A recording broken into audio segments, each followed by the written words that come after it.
stand up strong, face the truth about themselves, to understand what went wrong. I know we can find a way.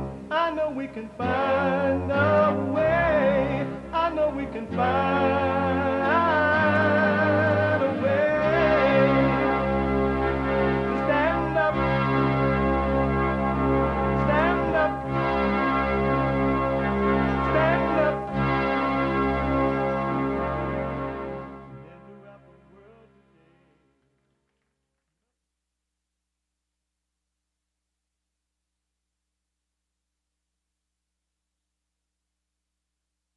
Uniting the races with truth instead of dividing them with lies.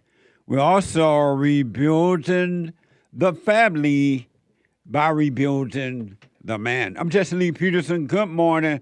Welcome to the show. Thank you all for being with me. It's Friday again. It is amazing that it is Friday again. You can get involved by calling 888-7753-773. 888-77-JESSE. Jesse. Jesse. My biblical question for this week. My biblical question. What do you value in your life? What do you value in your life? Isn't that an amazing question? Yes, Jesse, that is an amazing question. What do you value in life? And then again, these questions is to encourage you to totally pay attention to you and forget about everybody else and watch yourself from within. Pay attention to you. You might be surprised what you will find. Pay attention to you. We have every way that you can watch and support the show listed on JesseLeePeterson.com/show. JesseLeePeterson.com/show. And if you're busy, some of you are busy and you just don't have time right now to sit and watch the show, I know that some of you podcast later. I know that some of you podcast the show later. But you could be listening while you're doing whatever it is that you're doing. You could still be listening to the show on your iPhone or iPad by calling the listen line on TalkStream Live at 641-793-1500. That's 641-793-1500. And to donate and have your comments read out loud, go to buymeacoffee.com. Buymeacoffee.com. Buymeacoffee.com. Or Bond JLP on Cash App. Bond JLP on Cash App, all right? It's Friday. Again. And for the new listeners that might not be aware, every Friday, it's, you get it off your chest Friday. You get it off your chest Friday. You get it off your chest Friday. You express yourself Friday. Every Friday is whatever is on your mind. Express yourself Friday. You Tom like a mug. You need to go and get yourself bleached, because everything you say about black people, and you're sitting up there looking like a tar baby. It might sound like a semantics argument, but he's a gray alien. I wonder if he's been smoking pot. This Bible seems to me to be a new level of culty. A suspicion of mine is that there are too many preachy females. We were able to get thousands of people off the street last year. Religion and Christianity are the biggest things missing from this country. If you listen to his comments, it's painful. It burns! In the end, we do not answer to bureaucrats in Washington. We answer to God in heaven. Amazing. The best Bible on this side of heaven. The Trump Bible. Amazing. And speaking of the Bible, today is Good Friday. It's Good Friday today. Not only is it Friday, it is Good Friday. And some of you might not know what Good Friday is. You're so busy crossing the borders illegally, you haven't paid attention. You haven't read the Trump Bible yet. And so what I want to do is introduce to those who don't know and remind those who might know what Good Friday is. And this is from USA Today. The holiday is part of a Holy Week, which lead up to Easter Sunday. Good Friday is the day Christ was sacrificed on the cross. According to Britannica, it is a day for sorrow, penance, and fasting. Watch this from the history. Good Friday is also known as Great Friday, Black Friday, Easter Friday, or Holy Friday. It is a significant day for the Christian community since it commemorates the crucifixion of Jesus Christ. It is a day to remind oneself of Jesus Christ's sacrifices. Judas betrayed Jesus, and Christians believe that Jesus came back 3 days after being crucified, on the day known as Easter. The death of Jesus signifies forgiveness for all of the sins of mankind, with Jesus sacrificing himself for the good of humankind. Good Friday is a day of mourning, and people keep fasts and pray to the Lord.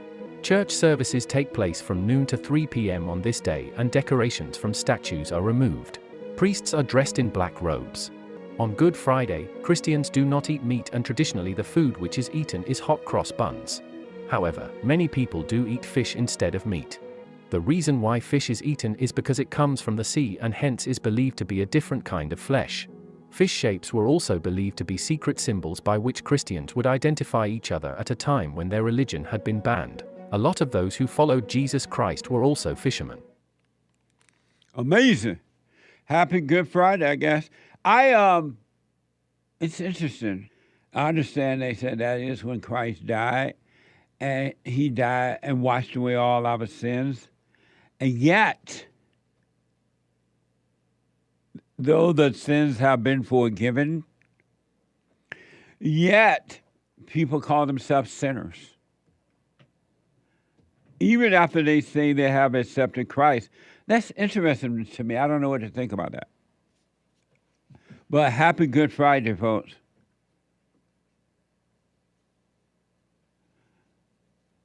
It ain't good for a lot of folks in America today, though.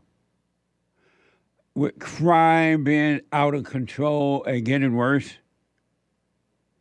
With high taxes, illegal aliens coming in from everywhere.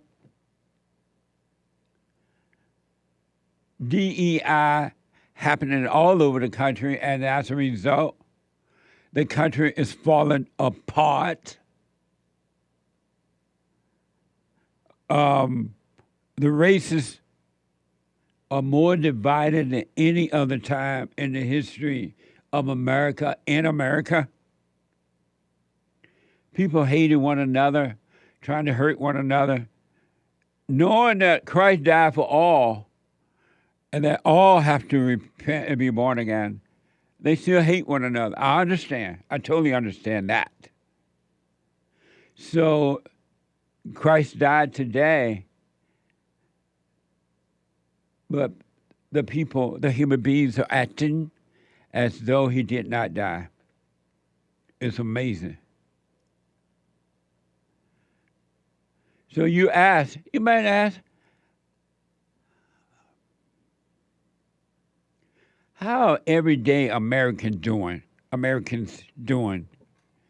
It's a real mess. Talk about a spiritual battle. It's a real mess. A real mess.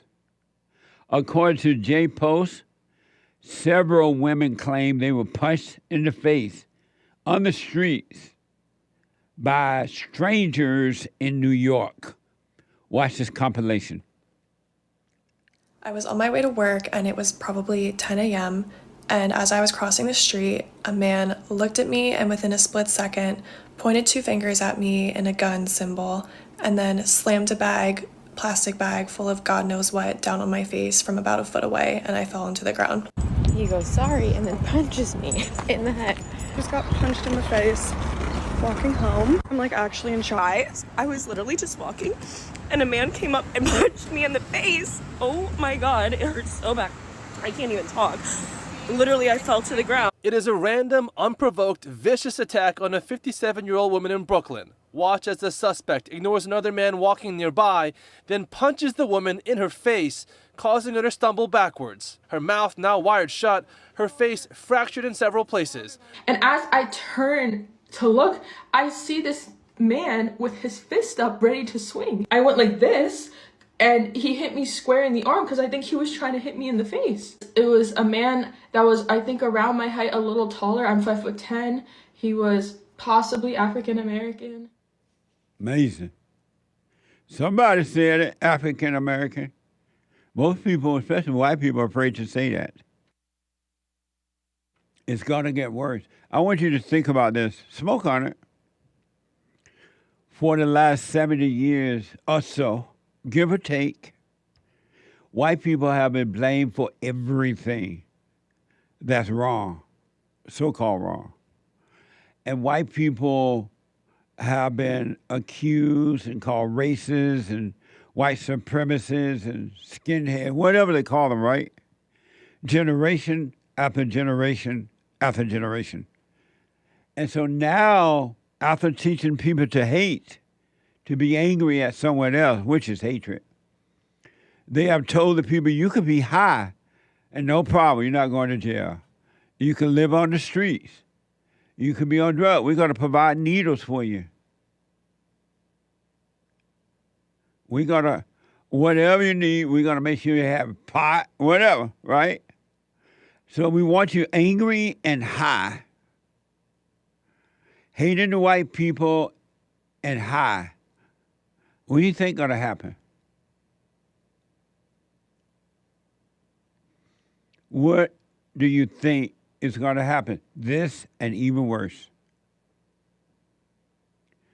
This and even worse. Amazing. And if you notice, like there's no real effort to rebuild men, point men back to the Father. You can't rebuild a man yourself, but point him back to the Father. There's no effort to clear up this false image of white Americans, but there's a great effort to teach DEI in order to hate white people even more so. It's the darndest thing I ever seen in my life. I never thought that one day in my country that human beings will be teaching other human beings to hate someone. You pretend to be a victim so you can blame the white man. It's the darndest thing I ever seen. And then white people are not saying no to this. That's not true. That's a lie. I don't care about you. I don't hate you. I don't even think about you. They won't even say it.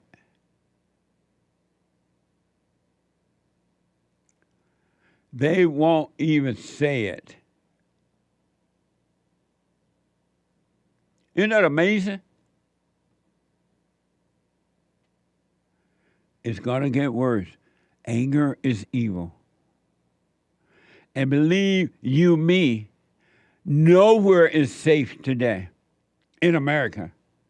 I know y'all think, oh, the red states are safe. They are. They appear to be a little better. But they ain't safe. Some parts of the red states are as bad as the quote-unquote, quote, blue states. According to Fox, residents living in small residents living in a small condo complex in Houston say for them, spring break is just another nightmare. Watch this from Fox. It's a living hell, actually. No one feels safe anymore. The condos are 3,200 square feet and are valued at $500,000 and up. It was horrible. Party on the street, 2:30 a.m., gunshot, 12:30 a.m. Nobody can sleep. It was crazy. The residents blame 2 condos in their complex that are short-term rentals. It's all due to these short-term rentals. Exactly. No doubts about it. We first reported on this Galleria area condo complex back in December. The video surveillance residents provided then included a couple having sex on the balcony. It was a Monday morning. Last week, residents say they dealt with the sound of gunshots and partying in the street, making it impassable. From naked people to people carrying guns to actual gunshots, what happens next? Someone's going to get killed. It's a matter of time. Amazing. Poor whites, they're so subject to it now. White people just want to have a first-class life. They want to be able to travel first class, live first class, go to first-class restaurants, first-class stores, clothing stores, grocery market. They want to be able to walk on the beach. They want to be able to go to an event and have fun, eat popcorn and hot dogs. They want to live near the beach. They don't want all this. They don't want fighting and shooting and sex on the balcony and all that. They're just not, they don't want that. And now that it's upon them, they don't know what to do with it. The hood is in the white man community now. They want to go play golf. They ain't into the fighting and carrying on like this. And now they just don't know what to do with it. How do you handle this? And it's going to get worse. And the reason that it's going to get worse, your government want it. The government is deliberately creating problems to bring on chaos and fear. It's going to get worse. And I don't know if you have anywhere to run, anywhere to hide. Nowhere to run to, baby. I got nowhere to hide to, baby. At some point, you just have to say no to the people of color. Just say no. You don't have to argue with them. You don't have to prove anything to them. Just say no. Remember when Hollywood Boulevard was really a nice place to go and hang out and walk around and see a nice movie or whatever, hanging out on a Sunday afternoon or something? When I first moved out here to L.A. in 1968, her son just said no. Joel Friday said no. They don't remember that. Isn't that amazing? The millennial has missed out on the good old days. It's gone. They don't even know about it.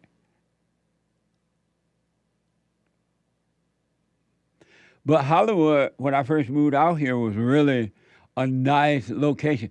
It has never been what your imagination makes you think Hollywood would be when you're living in the country somewhere. You say, oh, I'm going to Hollywood. I'm going to California. I'm going up to Hollywood, right?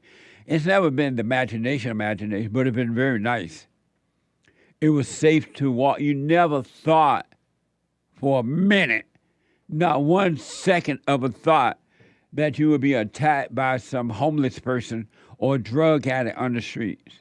You never imagined that one day you would see a bunch of homeless people living on the street, drug addicts and crazy people of Hollywood. When you were younger, you'll walk around and you look at the little stars on the boulevard. I never really cared about the stars on the boulevard, but I saw them. Those days are gone now, too. They ran Hollywood Boulevard away. And then they have been trying to rebuild Hollywood Boulevard over the years, and it's not working. And then they went out and to Westwood. And so and I forget the white guy's name. He went out there, he redid Westwood all over again. Over there by UCLA. And Westwood for a while became Hollywood, quote unquote. And now Westwood is going down. Quiet as a cat. It's not the same anymore the way it used to be. So nice. They want it this way. But Hollywood, to the millennials that don't know, used to be a nice place. And to live up there was really nice.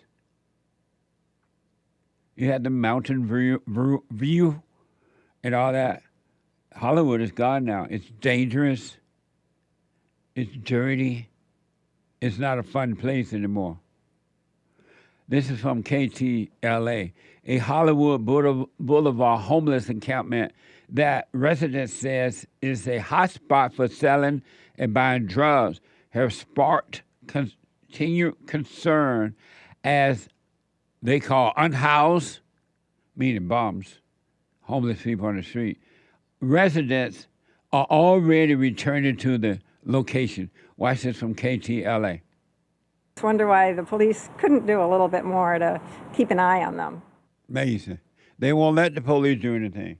They don't want the police to do anything.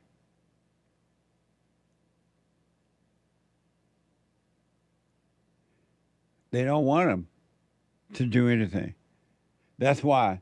And it's so interesting in that the voters, not all, but most voters in California, Hollywood, LA, San Francisco, Oakland, all around, tend to vote for the same liberals or new liberals over and over again. And they see the results of their work. But they go and vote for them over and over and over again. Isn't that amazing?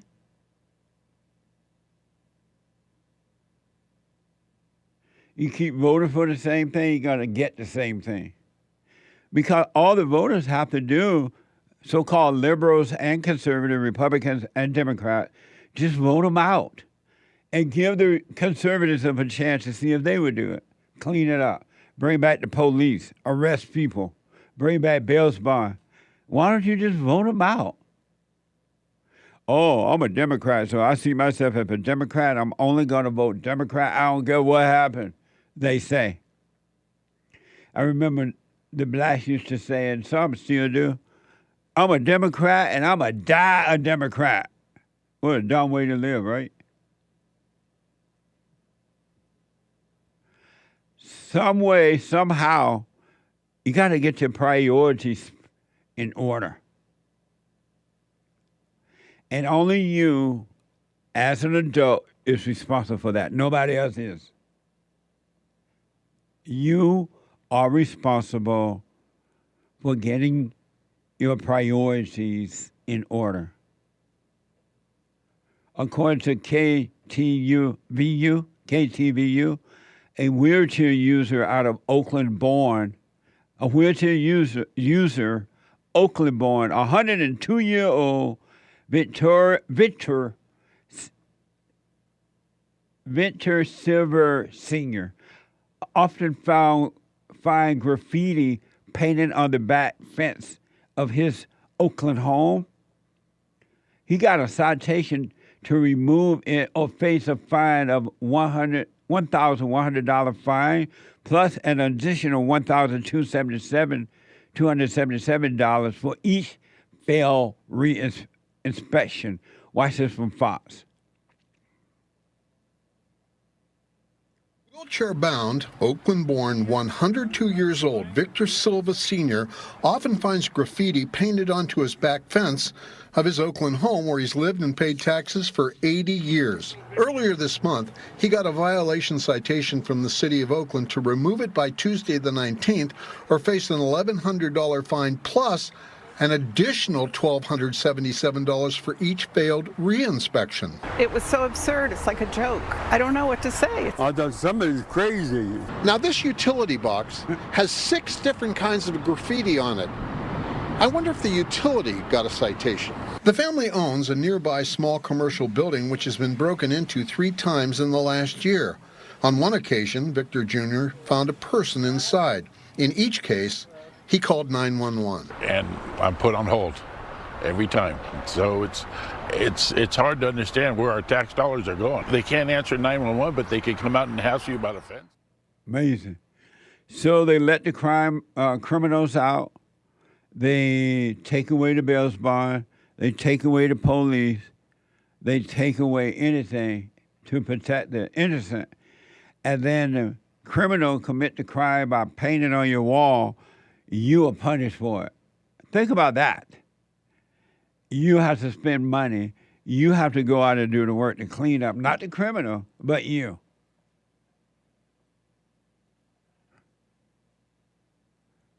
I want my country back. It's gone, though I want it back. It's not coming back, though I want it back. What a sad way to live, huh? But this is America today. And Victor was asked how he lived so long. How you live to be 102? Remind me of Miss Suge. Watch this. I had to ask, how does one live to 102 or 103? Very easy. Just keep breathing and, behave yourself. That's right. Keep breathing and behave yourself. It's just that simple. Last but not least before this break, and then I'll take your calls. If you don't want to live a long time, if you don't want to live to be 102, 110, 120, Miss Seeger was like, whatever. Miss May, she lived to be 100 and something. But if you don't want to live a long time, do this. Watch this from Outkick. The El Paso Police Department released what might be the most chilling body cam footage the public has seen for a long time.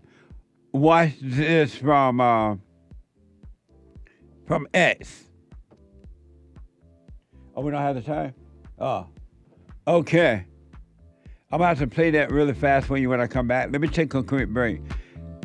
It's amazing. This is hell on earth. Hell on earth is inside of you and outside of you, inside of others. Inside your mind and emotions. And outside of your mind and emotions, inside of others' mind and emotions. Back in a moment.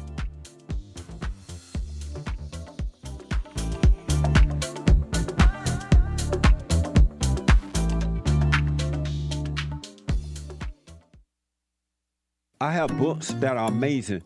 I highly recommend you get them. 7 Guaranteed Steps to Spiritual, Family, and Financial Success Guide. Even if you're not starting a business, but you have a job, or you're on welfare, it can help you if you do. Be doers of the word, all right? From rage to responsibility. From rage. That's what I write about in the first chapter, especially how I overcame scam.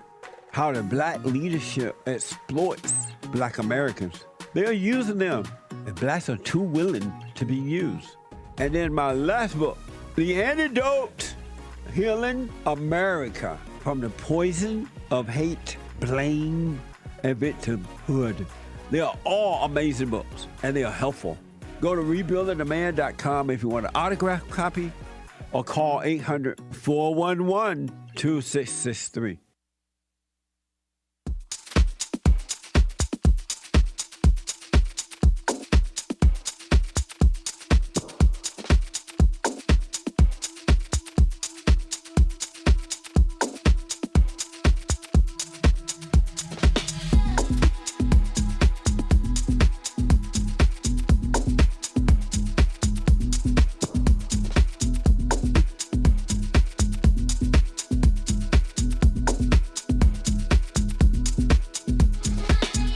Okay, welcome back.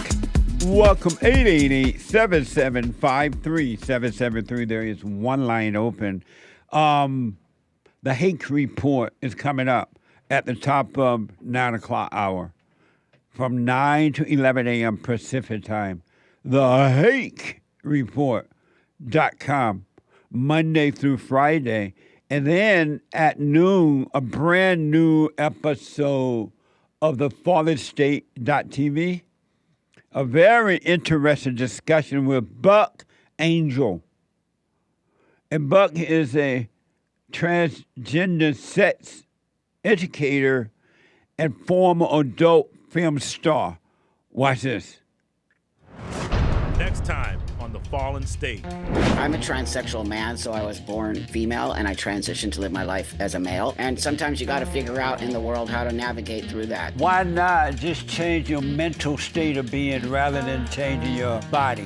It's a great question, and I did try, but it didn't work out for me. I deal with a lot of hate online from the transgender community. They're like me, but they're lying to you. The whole thing is a scam. What is a man? Heck if I know. And you're going to see why I ask him that or her that. It was hard. It was interesting. I was trying to sit there and see him as a girl, but the physical would so look like a male, it was difficult. But it was interesting. Very interesting.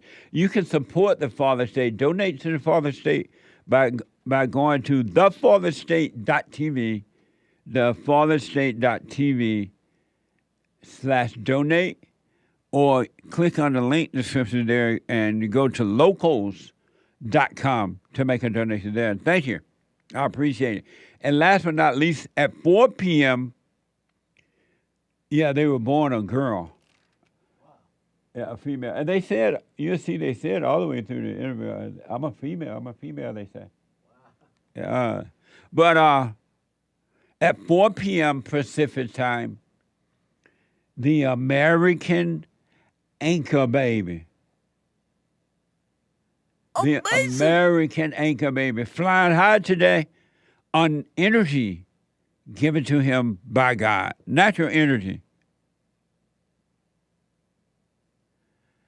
Natural energy. It's amazing. At 4 p.m. Pacific time. So we got a lot laid out for you today. It's Sunday morning fellowship for everyone. That she called herself a woman living as a man. And you'll see it in the interview. It was very interesting. I'm trying to find another word. It was amazing. But what I want to do just before I go to the calls, I mentioned that if you want to live a long time, like Miss Shug and Miss May, and my grandmother, my grandfather, Mr. Robert, a whole lot of older people live forever. Look like they're never going to die. And the interesting thing about them, they never got fat. That's interesting. Through their whole 100-something years of living, they never got fat. And I believe it was because down in Alabama, you're constantly moving about. You were either working in the fields or milking the cows or doing something. Planting the garden, killing hogs, making wine. We used to make wine. Isn't that amazing? We used to make buttermilk and butter. We used to make ice cream. It was so good, this ice cream thing we had. So that's why they didn't get fat. Feeding the chicken. I used to have to go out to the hen house and get a chicken. Punchy, go out to the, we're going to have chicken for dinner today. Go kill a chicken. Bring me a chicken. Okay. I went out there and caught the chicken, wring its head off. What the? And then let the chicken fall on the ground and just float around. And then it dies. the? And then I'd take her home, and my grandmother would put it in a boil of hot water and pluck the feathers off. That meal was good. Chicken and homemade biscuit with honey and butter. Oh, my. Made you want to holler. Anyway, if you don't want to live long, watch this. This is from Quick Outkick.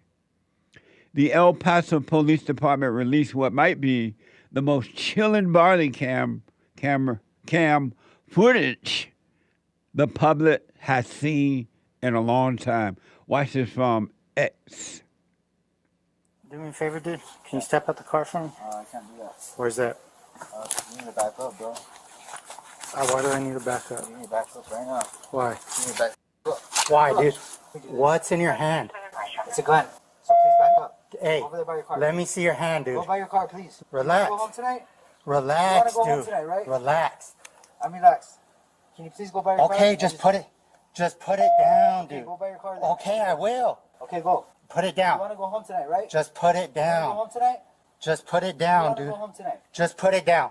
I'm not going to put it down. Go by your car. What is it, dude? Go. Do you want to go home tonight? Yes, relax. Did you pick the wrong day to go to work today? Okay, dude, relax, please. Okay. Relax, dude. I'm going to relax. Shots fired, shots fired. He did. What a mess. He's saying to the police, according to this film, do you want to go home tonight? You picked the wrong day to come to work. You picked the wrong day to go to work. Do you want to go home? The cop like, put it down, put the gun down. You want to go home tonight? You picked the wrong day to go to work. What the? In the United States of America. I remember some months ago, maybe a year, we used to play videos like this, and the videos where those white girls are getting knocked out, videos of where white women were getting raped and stuff over in Europe because they were letting all the Muslims and the immigrants from Africa and everything in, and it was affecting the white women first and foremost. I never imagined to see that in America. It didn't look like that was possible. You want to go home tonight? You picked the wrong day to come to work. He's sitting there just calm and relaxed, acting like he the police. He let them see the gun. In the United States of America. That was in El Paso, Texas, according to Outkick.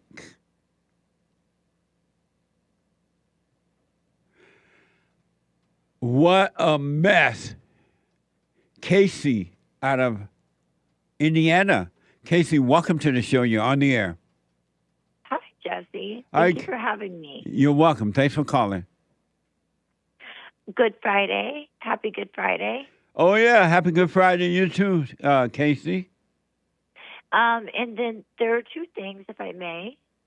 Okay. The first thing was the biblical question. And am I allowed to answer what do you value in life? So I think about this daily, and a lot of times I value small things like the fact that I have working hands and feet and arms, and I've been blessed with a healthy body and a healthy mind, but most of all, when I get down to the very bottom of it, I am so blessed and so thankful that Christ died for me and for my sins. Amazing. And for love. And how do you know you're so grateful that he died for you? How do I know? Yes. That I'm so grateful? Right. It's more than just a feeling.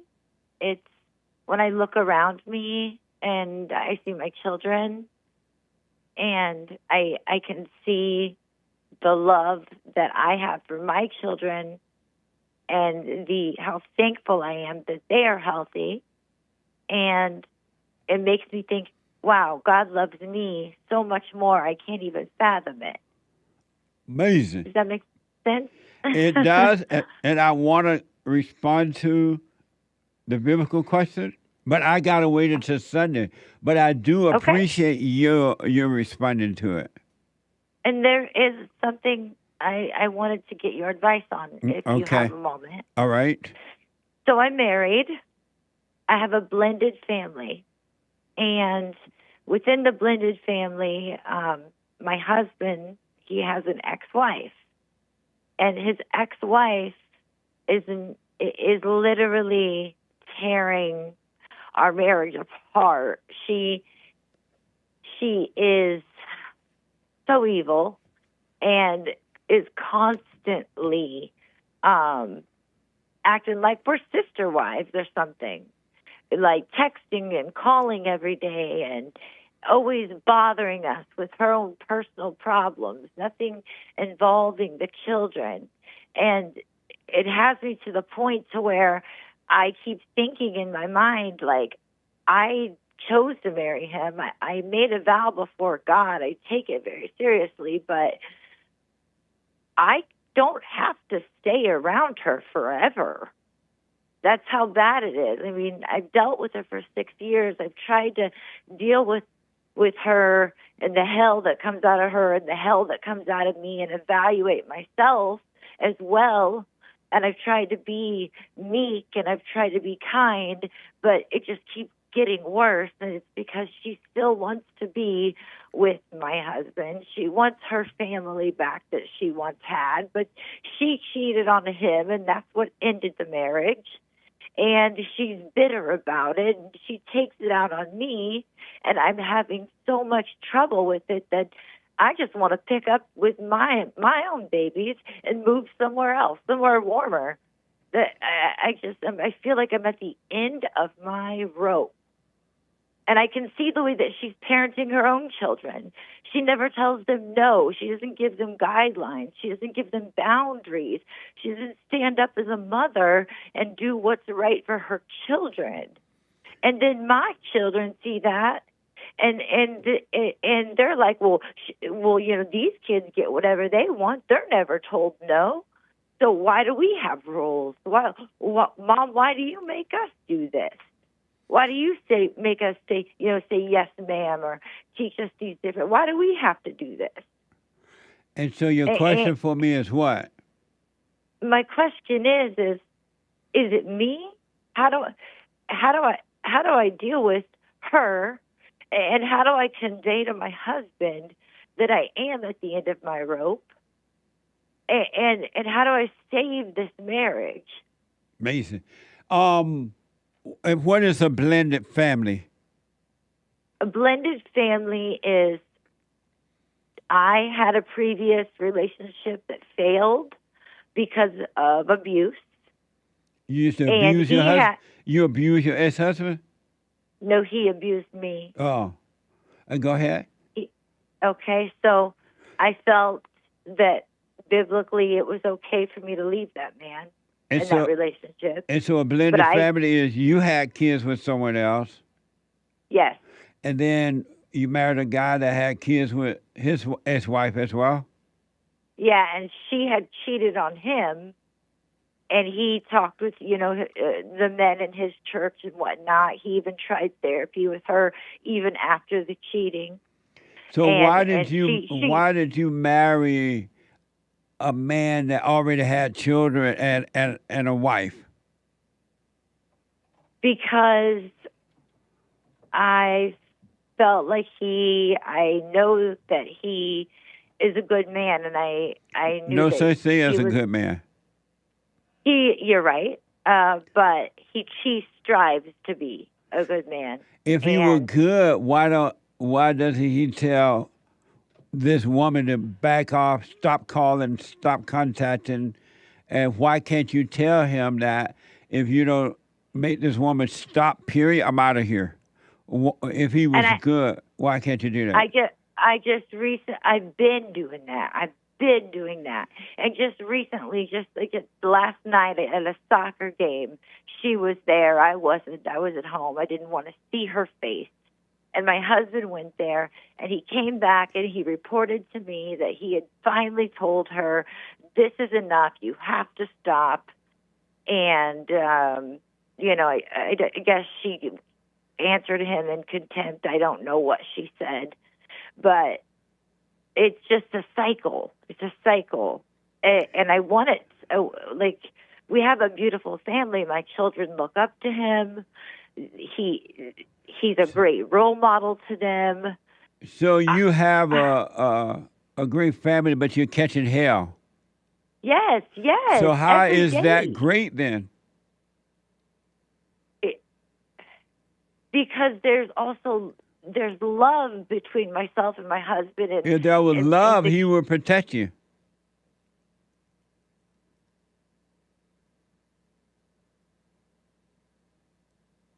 Yeah, I'm not. I agree. And I have spoken to him about that, but I'm not sure exactly what should I say to him. Just stand up and, protect me, be a man? Like, how do I say that in a way that Just like that. that Stand up, isn't protect me, be demeaning? a man. So if he doesn't do this,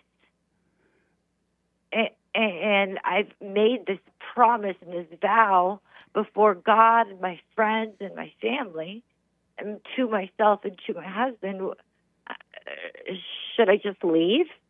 Well, I would wait and see. You would see the next step to take once you let him know he need to stop this woman, period. And you would see the next thing to do. Don't ever jump ahead of one thing before the other. Take care of one thing first, and then you see the next thing to do. You'll see it for yourself what to do. Okay, thank you. And the last thing Have is, you told that? Let me ask. Don't forget. Have you told that woman to back off? I have. And whenever I finally met her with some truth, it was over a phone conversation. I met her with some hard truth. And when I was right, all she could say to me was curse me out and call me the B words and why does he want you instead of me, and flipping out. Oh, okay. And then she hung up on me. So every time I do meet her with truth, she just hangs up or walks Why don't away. y'all block her on your phone thing so she can't contact you? Because legally we're not allowed to, because they have children in common. Oh, so she has custody of the kids? I mean, visitation Well, right? yeah, she has that right now. Oh, yeah. okay. So, well, here's whatever. Don't be angry at her. You're dealing with the devil, based on what you've said. Yes. You're dealing I with am. evil. And if you argue with her, just two devils arguing, and that's what she Right. wants, because that give her a false sense of life. She wants you to be mad. She wants you to be frustrated to the point that you'll run away from your husband. You will leave your own home. Don't get angry. Drop the anger, and then let your husband know he needs to stop this madness. And then if he doesn't, you'll see what to do. But you got to stay away from anger, all right? I will. And I appreciate you, Jesse. I really do. And I listen to you every day. And I watched the episode you did with Roseanne Barr. Yes. And it touched my soul so deeply. Thank you so much for that. You're welcome. You're welcome. Stay away from the anger, and you'll be fine. You'll see what to do. But don't resent this woman. The one thing that human being, if you want to be free, the one thing that you cannot do, of all the things you can do, the one thing you can't do is to be angry. There's never, ever, but never, I don't care what happens to you, there's never a reason to be angry. Satan wants you angry. He's worked through other people. He worked through your mind and your body to make you angry so he can live in you. But he'll work through others to get you angry so he can live in you as well. So don't get angry. Speak up, but don't be angry. Okay. All right, let me know how it goes. I will. Thank you, Jesse. You're welcome. Amazing. Bye. Bye now. Check out that episode of Roseanne Barr. I was on her show, Roseanne Barr, right? It was very, very amazingly interesting. It was mind-blowing. Amazing. Let me go to Jason out of Buffalo, New York. Jason, welcome to the show. You're on the air. Hey, what's up, man? All is well. Hey, I got a question about the whole said that you said you the whole what now? Who you like? No, it's like I'm trying to figure out how to question. Hey, who do You you say you blame have for your a question about what? No, my question is, who do you blame for your country not being the way that you want it to be? That you want your country back? Well, I blame the individuals, adult individuals, for not doing the right thing. And then I blame the government, and I blame the people for falling for the government. But the government is intentionally, the people who are supposed to make laws and enforce the laws are encouraging breaking the laws. So then you say last week that anybody that blame anybody is evil, is angry, and all that other stuff. Well, you say that? That's why I said I blame the individual for not doing the right thing for their own lives, but the government is supposed to work for us, and if they're not doing their job, we should fire them. And they clearly how is that not blaming people for what they for? How is that not blaming? All right. Anything else, buddy? They blame. Anything else? Like the biblical question. I would like to go over that. What do the biblical? What's that noise in the background? Oh, it's my controller. I'm playing video games before I go out. All right, thank you, grown up man, playing video games while calling my show. Call me when you ain't got to play video game. I'm playing video game down in the basement of my mama's house. What the? Isn't that crazy? What kind of grown man is that? Super chat. Super chat. I'll let Jason go. Chats. The Observer of Thoughts bought a coffee. Thank you, guys. Amazing work. Have an awesome weekend. Thank you. Appreciate you. Soul Conscious. You too. Have a good weekend. 5 coffees from Soul Conscious. Jesse, biblical question. What do you value in life? I value nothing. I live a free life with zero value. Thanks for responding. I'll put my 2 cents in on Sunday. 5 coffees from Melinda. Keep up the great work you do. Thank you, Melinda, and thank you for helping. Thank you. We got to take a break. Nice. When I come back, we'll finish those super chats and your phone call. Hake is coming up with Hake News. 2 more hours to go. Back in a moment. I recommend you get a copy of my book, From Rage to Responsibility. I write about how the spirit of anger was taken away from me 29 years ago. I forgave my mother who tried to turn me away from my father, and I returned to my father, and through him, my father on earth, and through him, I was able to return to God. No man or woman can return to God unless you go through the Son. And men are sons of God. There may be weak, pathetic examples of it, but it's the spiritual order of life. God in Christ, Christ in man, man over woman, and woman over children. So get From Rage to Responsibility. I write about that. Go to my website, rebuildingtheman.com for an autographed copy, or call 800-411-BOND. And donate to my nonprofit, Bond, the Brotherhood Organization of a New Destiny. We are rebuilding the family by rebuilding the man.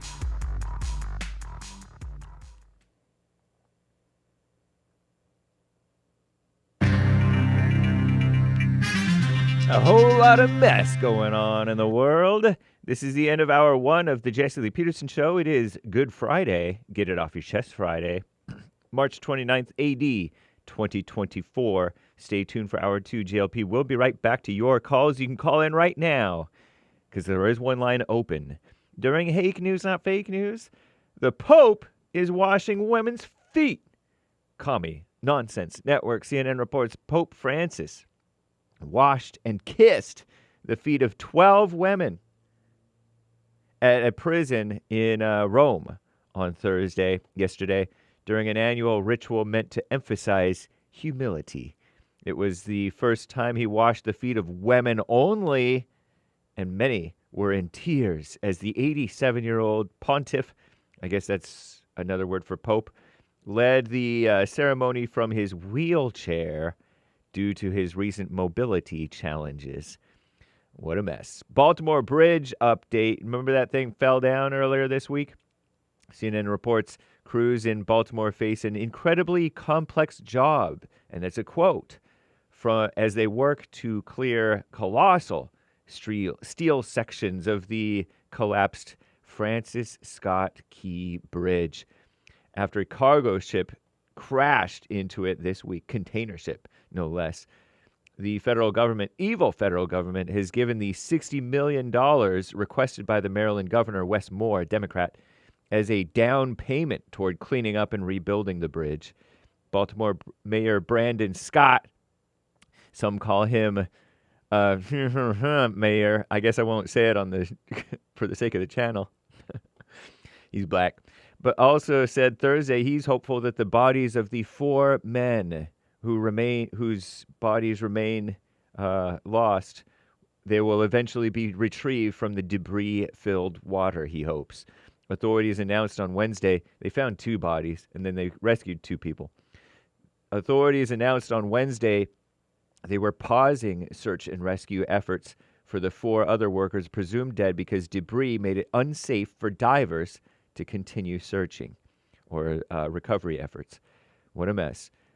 Crooked Joe with fellow liars, Obama and Clinton. CNN, Commie Nonsense Network, CNN reports Crooked Joe Biden, the so-called president, held a New York City fundraiser on Thursday where he was joined by former presidents Barack Obama, the worst president in the history of America, perhaps, and Bill Clinton, the liar, fellow liar, along with Obama, at a star-studded event that was at times interrupted by protesters calling for a ceasefire in Gaza. All 3 so-called presidents issued stark warnings about the threat that our greatest president, Donald J. Trump, would pose if reelected, with Crooked Joe Biden telling supporters, "I think democracy is literally at stake." The event raised more than $25 million, making it the most successful single political fundraiser, successful in the worldly sense, obviously, ever in terms of dollars raised. Although dollars aren't worth much anymore nowadays, are they? Meanwhile, the Trump campaign also ramping up fundraising efforts, albeit in controversial, meaning halfway reasonable, in the right direction, ways. Trump announced Tuesday he is selling a patriotic copy of the Christian Bible for $59.99 during Holy Week leading up to Easter. The only time CNN wants to acknowledge that it's holy. Some Christians say the move is preying on people's faith for profit. What lame, phony Christians, huh? Bus crash in South Africa. A bus carrying Easter worshippers plunged off a cliff in South Africa, per CNN, on Thursday, yesterday, killing 45 people on board. The sole survivor was an 8-year-old girl who was airlifted to the hospital. We wish her well. The South African Broadcasting Corporation reported that. The passengers were pilgrims traveling from Garabone, the capital city of neighboring Botswana, to a church for an Easter conference. According to the SABC, local officials said that according to reports, the driver lost control and the bus fell onto a rocky surface some 50 meters under the bridge and caught fire. The cause of the crash under investigation. I'm James Hake. Now back to JLP, Hour 2.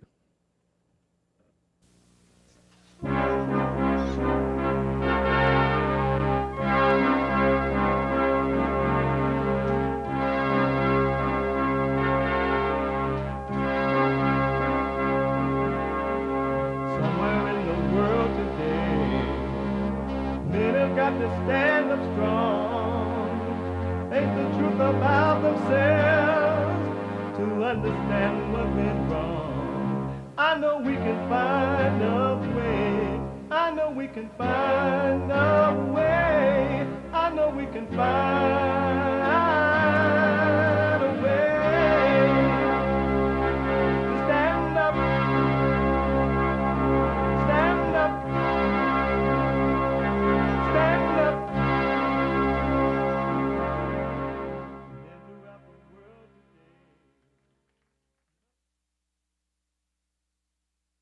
Uniting the races with truth instead of dividing them with lies. We're also rebuilding the family by rebuilding the man. I'm Jesse Lee Peterson. Welcome to the second hour of the show already. you can get involved. There is one line open at 888-77-53773. 888-77-JESSE. Jesse. Jesse. My biblical question for this week. The biblical question, and it's a doozy. What do you value in life? What do you value in life?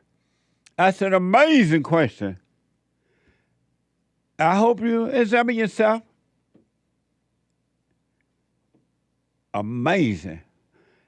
If you're busy and about and can't watch the show live, you can podcast, of course, but you can be listening no matter what you're doing, laying up at a beach, whatever you may be doing, sitting in a car asking the cop, telling the cops to go back to your car while you have allegedly a gun on your lap. What the? Go back to your car. You picked the wrong day to come to work. You want to go back home, don't you? Come on, man. What the? Or you playing video game, grown old man playing video game. Oh, let me call Jesse and ask him some dumb questions while I play video. What?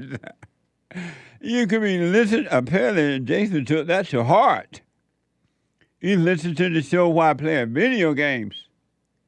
But anyway, you could be listening to the show on your iPhone or iPad by calling the listen line at 641-793-1500. 641-793-1500. And to donate and have your comments read out loud, go to buymeacoffee.com/JLP Talk, buymeacoffee.com/JLP Talk, or rebuildingtheman.com, rebuildingtheman.com. It's Friday. Every Friday, get it off your chest. Every Friday is Express Yourself Friday. You, Tom, like a mug. You need to go and get yourself bleached, because everything you say about black people, and you're sitting up there looking like a tar baby. It might sound like a semantics argument, but he's a gray alien. I wonder if he's been smoking pot. This Bible seems to me to be a new level of culty. A suspicion of mine is that there are too many preachy females. We were able to get thousands of people off the street last year. Religion and Christianity are the biggest things missing from this country. If you listen to his comments, it's painful. Jealous.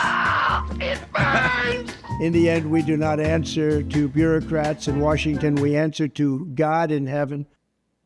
Amazing. That's right. If ever we needed a great white hope, we need him now. Amazing. It is mind-blowing. We need him now.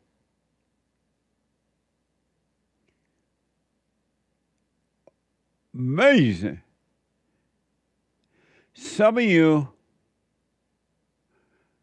except for the millennial, most millennials, but not all, some of you may remember Law and Order. There used to be Law and Order at one time in California. California at one time was a red state.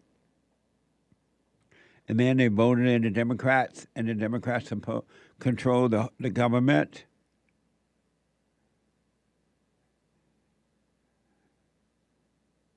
And so some of you may remember the Great White Hope, Donald Trump,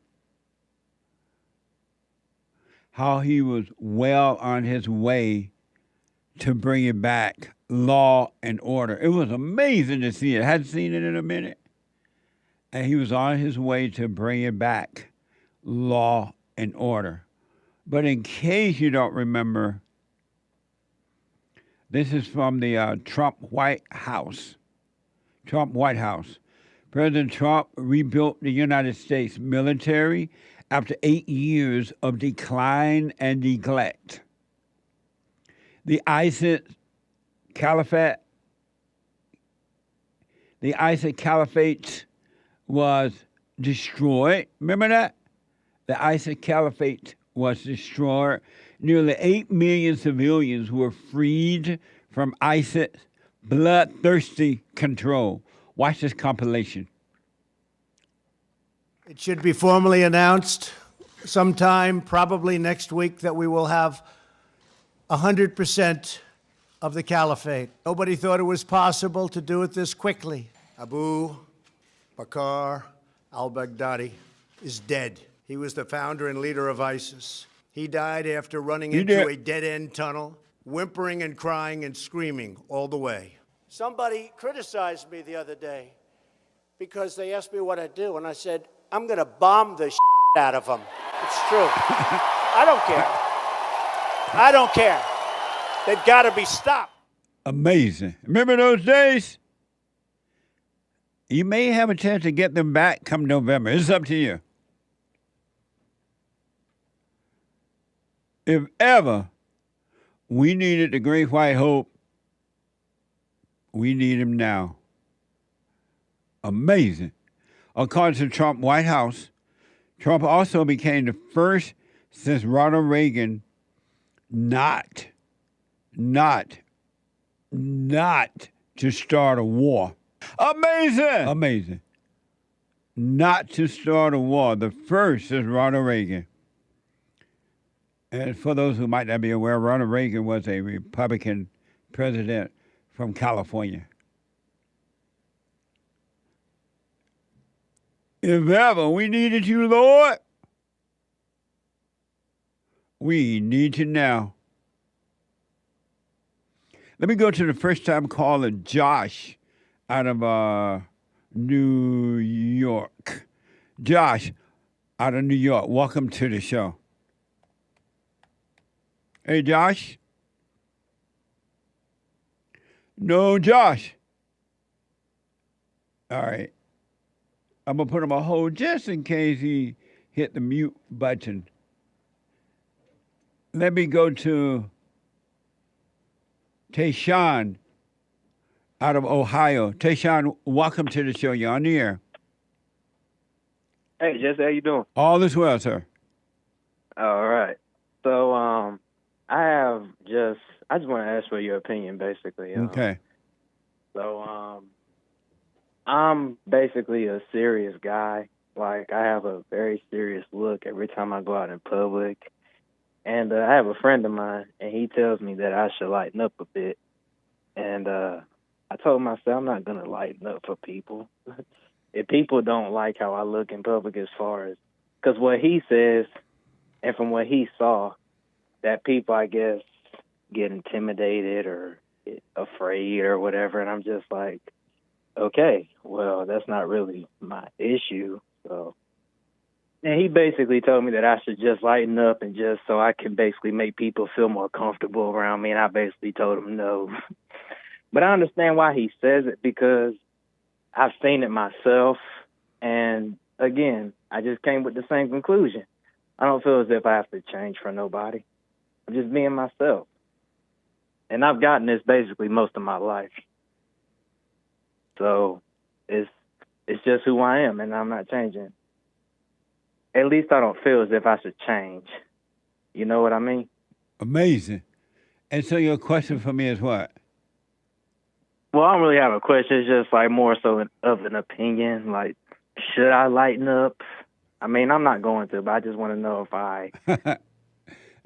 you know, so because I know I'm not trying to intimidate nobody or scare people away or whatever, but it's just how I am.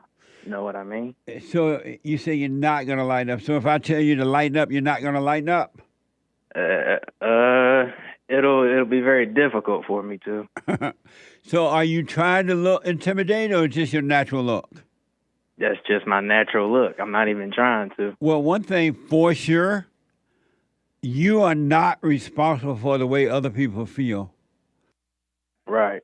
And you're not supposed to change your life to try to make somebody else feel comfortable because their problem is inside of them and it's their problem, not yours.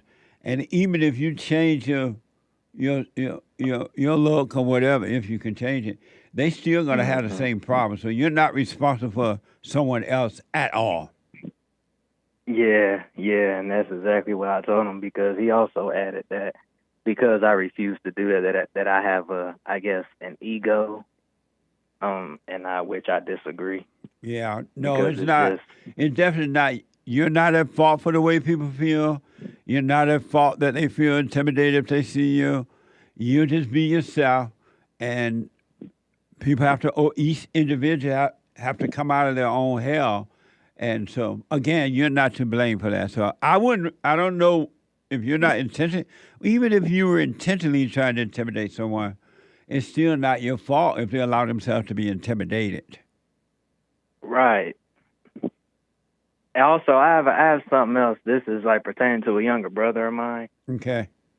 So, I haven't seen or spoken to my younger brother since like the first week or second week of January last year. And I just found out 2 days ago that him and his baby mother were like getting into it bad or whatever. And between now and then, he's been slowly but surely avoiding me, acting weird towards me. And I also told him sometime in 2022 about our father. You know, we have the same father, about forgiving our father for not being in our lives. And it's like ever since I did that, he's slowly but surely been, distancing himself away from me, which I completely understand and get it. You know what I mean? But it's kind of hard seeing my brother go down this path, when you've already told him, what the situation was. And now it's to the point now he's basically, he basically just gone off the deep end. Like my other younger brother who told me this 2 days ago, basically told him that there's no hope for this dude. So, and I basically told him, hey, just let him go. Because I thought about what you said about letting people live in their hell. And that's like what I expressed to him. If that's how he wants to live his life, just let him live it. And what's your question about that? Should I just do just that? Because me and him were kind of close. And I say it's a little difficult, witnessing this. Why? Why? Because it's a pretty bad situation. But it's not happening to you, it's happening to him. Why is it difficult for you? I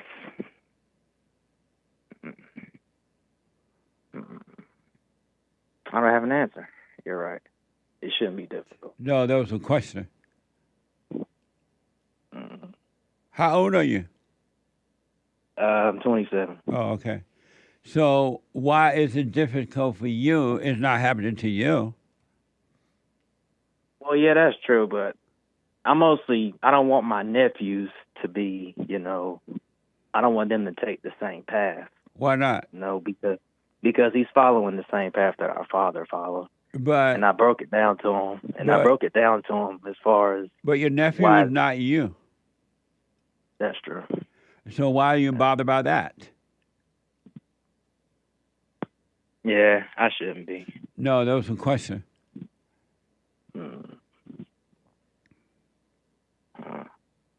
I don't have an answer. I don't have an answer for that. You're right. Are you your brother's keeper? I used to believe in that too. You're never, ever supposed to take on someone else's pain. You may be taking it in your mind. You're really not taking it anyway, but he may love his pain, and here you are feeling bad for him, and he loves his hell. Because if he didn't love his hell, he would come out of his hell. So why are you wasting your time even paying attention to his hell? Yeah, that's the conclusion that I came to. So that was a question. I don't have an answer for that either.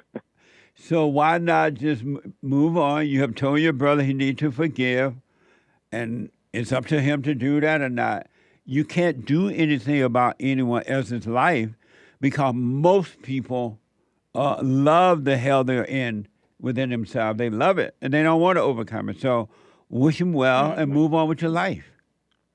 Yep. Suffer and die. You understand that? Yes, sir. All right. Are you still doing the silent prayer? Yes, I did it this morning. Okay. Stay with that. Watch those thoughts and live your life. And let other people live it. You don't see God forcing him out of his hell, right? Right. Do you think God's sitting around feeling bad for him? No, God is just letting him suffer. Right. So why don't you do the same? Why don't you love him enough to let him suffer? Just wish him well. All right? Yes, sir. All right, Thank but you're welcome. Live your life. Yes, sir. Will do. Oh, by the way, Jesse, I actually have a plan to come out there for the church service, probably within the next 3 to 4 months. All right. If everything goes well. Right on. Well, you're welcome. Yeah. But Yes, live your sir. life Thank you, and let your family suffer. Let your brother, his wife fight and suffer with each other hell. There's nothing you can do about the nephew. It's not your child. And you just live your life and be an example. You'll be fine. Mm-hmm. You got to Yes, sir. leave people in their hell. You have to leave your mama in her hell, your daddy, your brother, your sister, even your kids. Once they become adults, you have to leave them in their hell until they're ready to overcome. You can't save anyone. You can't even save yourself. All right? Yes, sir. All Thank right? you, Jesse. You're welcome, buddy. All right. You have a good day. You too. Amazing. 888-7753-773. Super chat. Let's finish those super chats we started. Super. There's a line open, 888-7753-773. On buymeacoffee.com/JLP Talk, Wayne from Texas says, this is in response to Jaime from Minnesota, Jaime, concerning Judas. Judas did throw the 30 pieces of silver on the ground, or in the temple. The priest did not accept it and took the money and bought a field called the Field of Blood, he says. Matthew 27:8. In Acts, it says this man purchased a field called the Field of Blood. The priest did? Yeah, the priests did. But, and so he didn't buy the field. The priest bought the field. So the priest picked the money up that Judas threw down? He threw it in the temple. Oh, Judas did? Something like that, yeah. And then the priest picked it up? Uh-huh. And they're like, well, this is blood money. We can't just accept it over here. Let's buy a field. Oh, yeah? The Field of Blood. It leads to me. And why they call it the Field of Blood? I don't know, because he You want died. blood money? Yeah. Oh. What? And plus, he killed himself, according to reports. Who? The Bible. Judas. Right. He felt so Scary. guilty. Yeah. Yeah. This leads me to surmise that since the purchased property has the same name, the priest bought the field in Judas's name, or Judas' name. No contradiction here. Flashlight emoji. Thank you. Appreciate it. Thank you, Wayne from Texas. Yeah. Chalice donated on Cash App, saying thanks. Thank you. Bond JLP on Cash App. Right on. Thank you. Jake is a monthly supporter over on Rumble, and he's rated the stream over on Rumble. Thank you, Jake. Thank you, Jake. Appreciate it. Punchy bought a coffee. A wise man once said, it's not what you like when you're doing what you're doing. It's what you're doing when you're doing what you look like you're doing. Special self. Nice. Amazing. Thank you.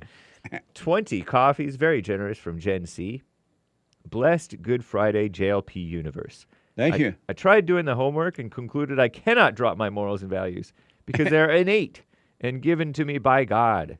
He gave them to me and he has to be the one to drop them. I cannot drop them on my own. Prayers to everyone during this Easter weekend. The meaning behind it is finished. As always, can't wait for Sunday church. By the way, the earth is round, and here's proof. Ecclesiastes 1:5. The sun rises and the sun sets, then hurries around to rise again. I rest my case. Wow. Smiley face emoji. Uh-huh. That's egg in the face of Sean. I have but I do have, it's I'm an round. honorary Flat Earth member. It's round like a disc or round like a ball. And so, read the scripture again. And where it's from? For the flat. Sean looked this up, my producer. I was surprised, Sean, a flat earther. Ecclesiastes. And he like, I know it's flat. Yep. He like, stay in your hair, no sweat off my back. Sean. Go ahead. Ecclesiastes 1:5, the sun rises and the sun sets and then hurries around to rise again. I rest my case. Case is rested. I wonder what Sean would say about that one. What do you say about that scripture, Sean? Amazing. Thank you. I'm going to forever listen to that scripture. White Boy Wednesday. Sean, I wasn't listening. I bet you were not. Tuned it out. What's that scripture again? Ecclesiastes. Look up 1:5. Look up Ecclesiastes, Sean, 1-5. No, chapter 1, verse 5. Chapter 1, verse 5. Aha! Okay, thank you. White Boy Wednesday bought a coffee. Jesse, do you agree that emojis are of the devil? Satan wants to clutter our online messages with emotions and feelings. Don't fall for it. Say what you mean and be done. Move on. What's an emoji? Emojis are like the smiley face or the strong arm or the thumbs up. Those are all emojis. Oh, and that person said they're like of the devil? He asked if you agree they're of the devil. Satan wants to clutter our online messages with emotions and feelings. And that's what emojis do? That's what he's saying that they do. No, I have no idea. I'm sorry. Thank you, though. I have no idea. Matthew bought a coffee. If imagination is evil... Just my imagination. Is all creativity and art also evil? Running away with me.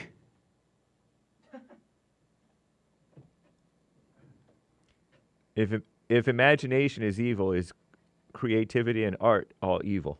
It's a talent. If you just use it as a talent and don't identify with it, you'll be fine. Thank you. It's a nice song, though. Star Sion bought a coffee. What song? The Temptations one. Each day by my window, I watch her as she passes by. Oh, yeah. I say to myself, you're such a lucky guy to have a girl like her. It's truly a dream come true. But of all the fellas in the world, she belongs to you. It was just my imagination running away with me. It was just my imagination running away with me. He thought the girl belonged to him.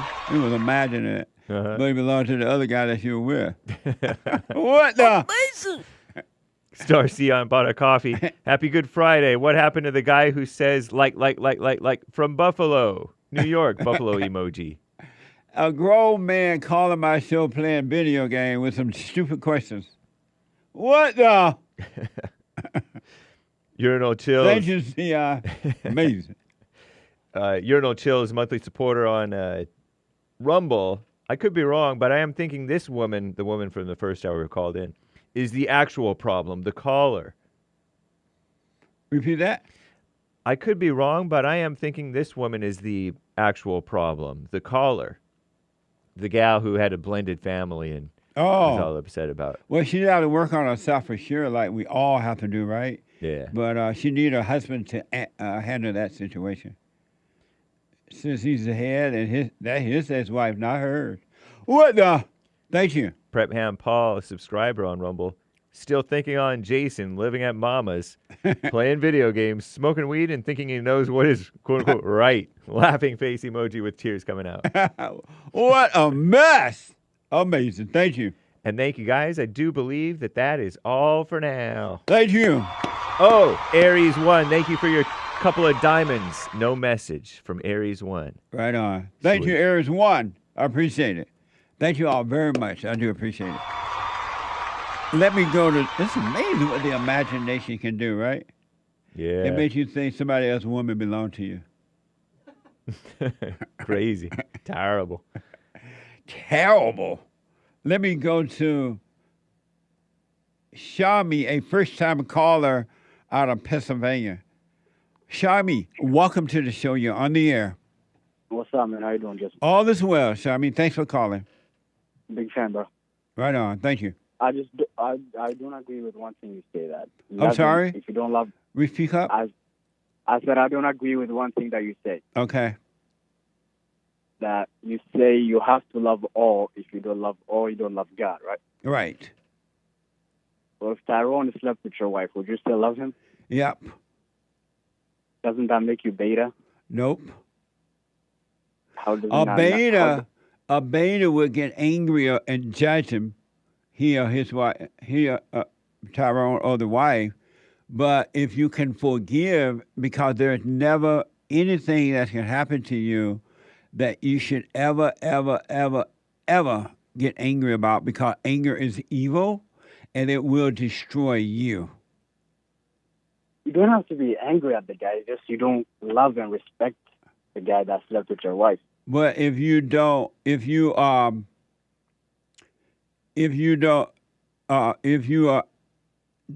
him, then you are angry. If you don't have, because if you have love, real love, not emotional love, the love that comes from God, right?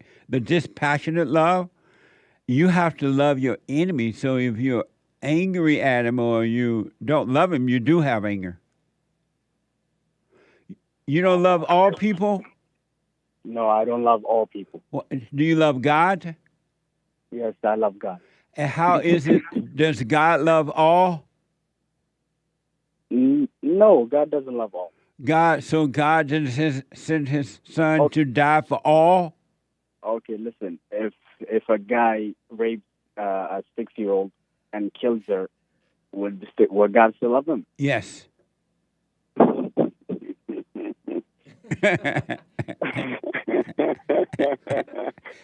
That's crazy, Jesse. Why? No, you can't be bad. You can't do bad and expect God to love you. Why not? What you mean? Why not? What? in order for God to love you, you understand? You have to be good. In order for God to love you, if that's the case, God would not have sent his son to free you up from hell. If you have to be good in order for him to love you. He loved us knowing that we were not good, and he knew why we were not good. So why would he love you? Why would you have to be good in order for him to love you? Okay, so isn't that unfair though? What? If someone did something bad to you, you say, oh, wait, hold on, I'm going to go torture my son, kill my son, and then I will love him. Is that what you're saying? Hold on for me, buddy. Hold on. Back in a moment. We have a counseling service, and I have to admit, thanks to God, it is the best counseling service on this side of heaven. I counsel with men and women, families, individuals around the world. Most people are unhappy, they're miserable, they have rough lives, they're depressed, suicidal, young and old, of all races. I understand, I know why, and I do understand it. Because exactly what's happening in me is happening with everybody outside of me, inside of them. And I've noticed that with those who really, really, really want to understand, they overcome it just like that, out of one counseling session. If you need counseling, you can go to rebuildingtheman.com or call 800-411-2663. 800-411-BOND. Best counseling service on this side of heaven.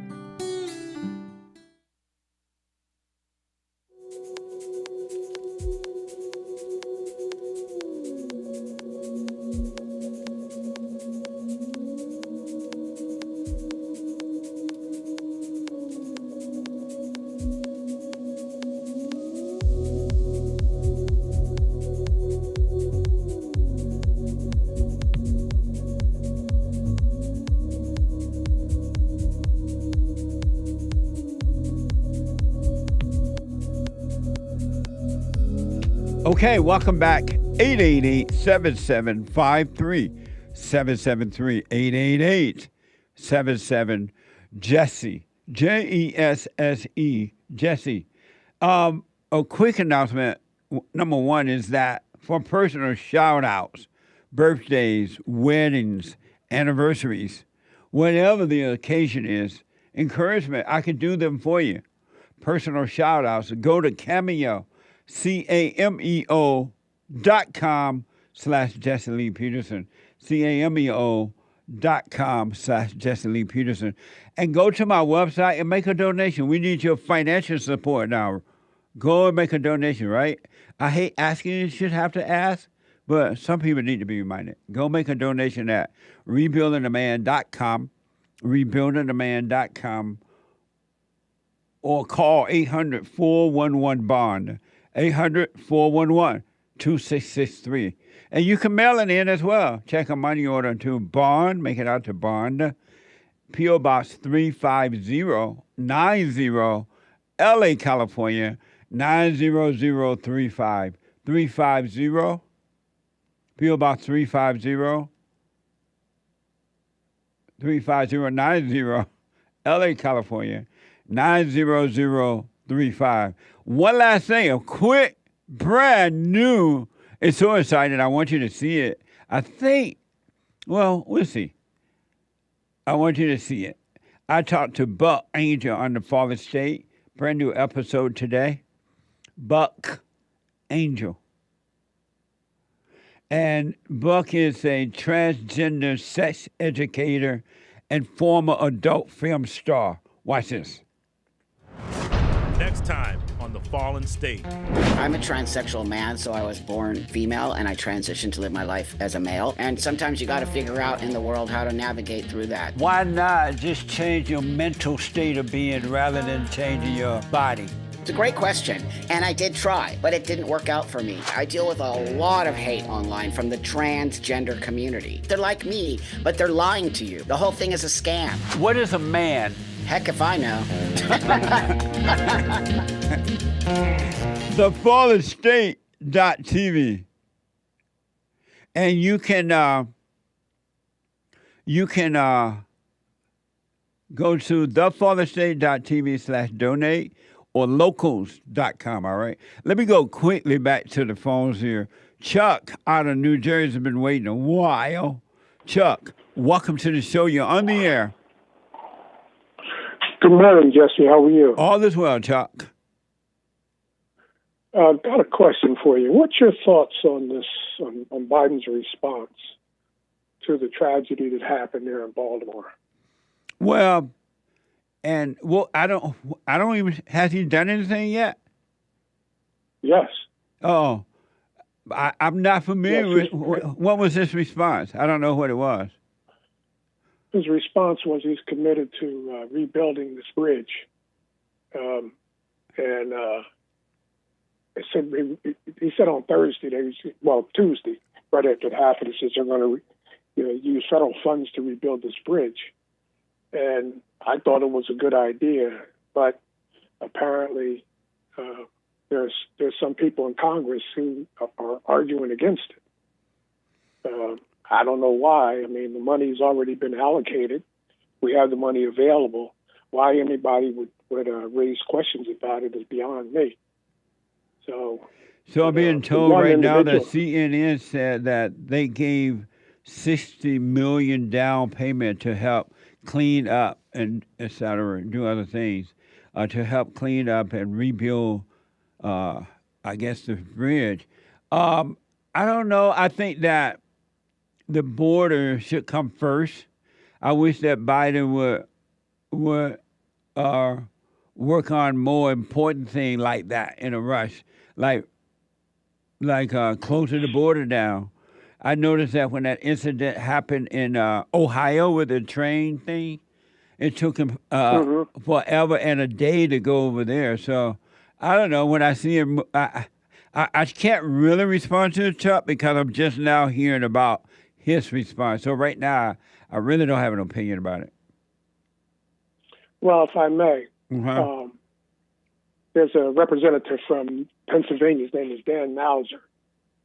And he was complaining about it because he said he's committed public funds and probably shouldn't have. You know, I find it rather unnerving to see somebody like this from Pennsylvania who says something like that, which is the neighboring state right next to the state that I live in. Don't they have a When you have DEI mayor, a black DEI mayor of the city?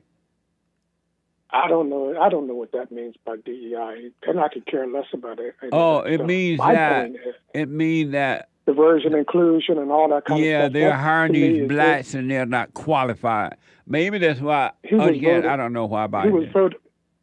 He was voted into office, so you know you get voted in. You know whether you want to call him DEI or not, but that's I'm getting off the point here. The point that I'm making is that this representative didn't raise the same cane, didn't raise hell when the I-95 overpass in Philadelphia was burned down, and Biden came to Philadelphia and basically said the same thing to commit funds to rebuild this road because it's a vital thoroughfare here in the Middle East. I mean, not middle on the East Coast. Yeah. I'm sorry about that, but that beltway around Baltimore is also a vital thoroughfare. You got two thoroughfares there. You have the water thoroughfare, and you have this 695 beltway around Baltimore. And believe it or not, it's vital because when you take the I-95 from here in the Northeast down to Washington, D.C. and further south, in order to get down there just on I-95 and 895, you have to go through tunnels, and you are not allowed to take hazardous material through those tunnels. So they have this beltway that's built around Baltimore. Same thing with Washington, D.C., same thing with New York and other major cities. You have beltways that are around there that handle the overflow of traffic. Right. And in this case... Let me ask you this because of time. Do you believe that Biden should have given the money so fast? Yes, absolutely. Oh, okay. And I base it on his record. I base it on his record here in Philadelphia. When that overpass was burned down, it disrupted traffic here in the Northeast, and they actually rebuilt this overpass in record time to get it back up and running. And I appreciate the fact that we have somebody in place that's able to do this. Now the money's already been allocated through the infrastructure bill. And why do you think this know. particular, according to what you've said, I don't know, but why do you think he is against Biden doing that right now, giving the money?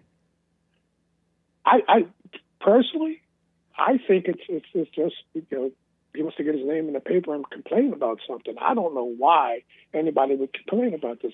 It's the same thing happened well, it did happen out in Los Angeles when those tires, when that overpass was burned out there in Los Angeles.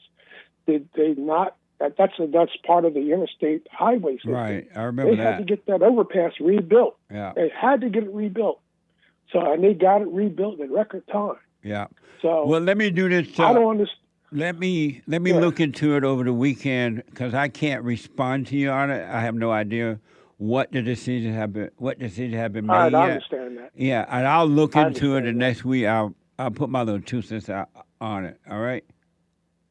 All right, buddy. But so far you make take care. So far you make sense. I mean, they need to get it back up and operate as soon as possible since it was such a major deal. Not only that, but it's.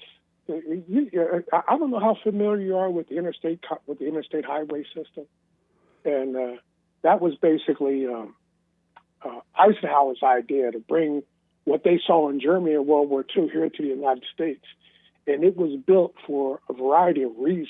All right. One of the major reasons why the interstate highway system was built was because it gave the United States easy access in the event of a major catastrophe, or if we were attacked. You had to have means of moving, entire populations from one area to another. Right. And also for the military as well. So for any representative, I don't care if it's Democrat, Republican, Independent, doesn't matter to me, to make these asinine. And I think they should stop making these kinds of remarks and think about the real issue. Well, thank you, man. I'll definitely look into it and put my 2 cents next week, all right? Thank you for that. Okay, take care. All right, buddy. I wasn't aware that they had made any decision about it because I haven't been really hearing. I know they've been talking about the fact that it was broken and what happened, why, but that's all I've heard about it. 888-7753. 773. Let me go to Pete out of Alaska. Hey, Pete, welcome to the show. Morning, sir. Hope all is well. All is well, Pete. Thanks for calling. Yeah, I pondered for just a minute. I wondered what level of Grand Theft Auto that old Jason in Buffalo was on. What a mess! Anyway, yeah, I called to give a shot at the doozy biblical question. What do you value in life? What do you value in life? Well, there was a time I probably had a long laundry list of all kinds of goodies to value, but I've come to find that I don't value too much, and this maybe nothing at all, but this week you asked us to drop our values and morals, right? So did you drop yours? Yeah, and I don't know that I had any anyway. How did you drop them then? By letting go and letting God, Oh. But there is one thing I value, I think, and that's the JLP network. You guys are all pretty top shelf and a good service to humanity, really. For those who take the time to take a look at themselves, I know it's benefited me a great deal. Right on. And well, stay with it. Yeah, even Hassan, I don't care what Sean says about him. No. But I was wondering if we'd close the conversation out with seeing what the president has to say this afternoon. Amazing. And thank you for responding to the biblical question. I'll put my 2 cents in on Sunday. Let's check it out. Looking forward to it. I love the First Amendment. Nobody loves it better than me. Nobody. Amen. Who uses it more than I do? Amazing. The great white hope. Thank you, that's Tom. Even in that Bible. That's right. Absolutely. All right. Thank you, Tom. Stay blessed. All right, you too, buddy. Amazing. 888-7753. 773. Let me go to a first-time caller out of Sweet Home, Alabama. Alabama. Charles, welcome to the show. You're on the air. Good morning, Jesse. Good morning. Good to hear your voice. Good to hear your voice. Appreciate your call. Oh, man. I enjoyed your singing this morning. It's just my imagination. You remember that song? Yes, sir. It took me back. I went to pack up and go back to Alabama. What the? Oh, man. That was the one, wasn't it? That was the one. Yeah. I really enjoyed the Temptations music. Yeah, they were good. Yeah, came along. Lionel Richie used to do a lot of things on campus there, imitating it. Yeah. Yep. It was all good. But I just called to give a shout out to your program, to your radio show. You're doing a great job. Yeah. Thank you. Our way back to Alabama. Enjoy those days back in the 60s, late 60s, early 70s. That's right. It's all good. I really appreciate you. I'll be keeping in contact with you and continue good work. What part of Alabama are you from? I'm from Russell County, actually Hurstboro, Tuskegee. Amazing. Yes, sir. Right down the road there, Barber County. Yeah, you was our rivalry in basketball. I know. Comer High School, my high school folks, you could play Russell County High School. Russell County. We'll go ahead, sir. Yeah, Comer would bring Clarence Carter, had a good variety shows down there. We'd go to Comer down there because Clarence Carter would come there, they'd do the talent shows and events. I remember when we would play basketball against Russell County, either we were playing at their school or they were playing at our school, at Comer High School. I remember that song we used to sing about Russell County, like, Russell, we love you. Russell, we love you. We love you most of all. Russell, we love you. Russell, we love you, but you just can't play no ball. Yeah, there's the Wildcat. There's the Wildcat. I remember that. Wildcat. What the? A hoe from my hometown for Hurstboro.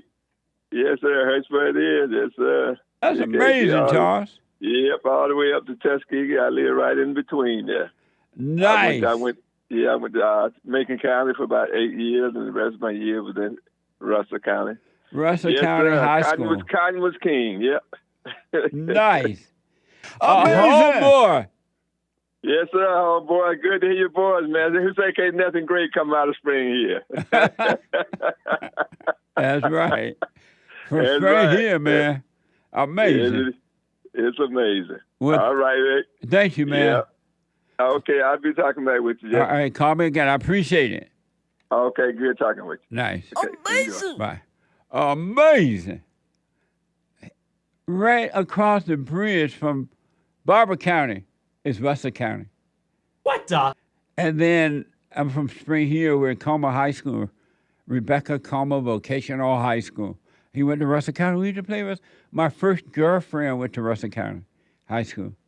And I used to have to go to see her on Sundays. I didn't have to go, but I would go, ride my horse over there after church. And I was scared to cross the bridge coming back at night because this crazy lady used to be under the bridge. They said she was crazy, and she would live under the bridge. I don't know if she lived under the bridge, but she would go to that bridge and scare people when they're crossing it. I'm like, what the? Amazing. Thank you, man. Charles from Alabama. Let me see here. Was it Shabby? He hung up, huh? Yeah, Shabby. I think that was his name. Hung up. Let me go quickly back to Joe. Not back to Joe, a first-time caller out of New York. Joe, welcome to the show. You're on the air. How you doing, Jesse? It's nice to get in touch with you. Thank you, Joe. Thanks for calling.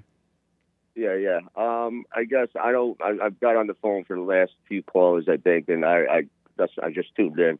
And but I was taking this in a whole different direction.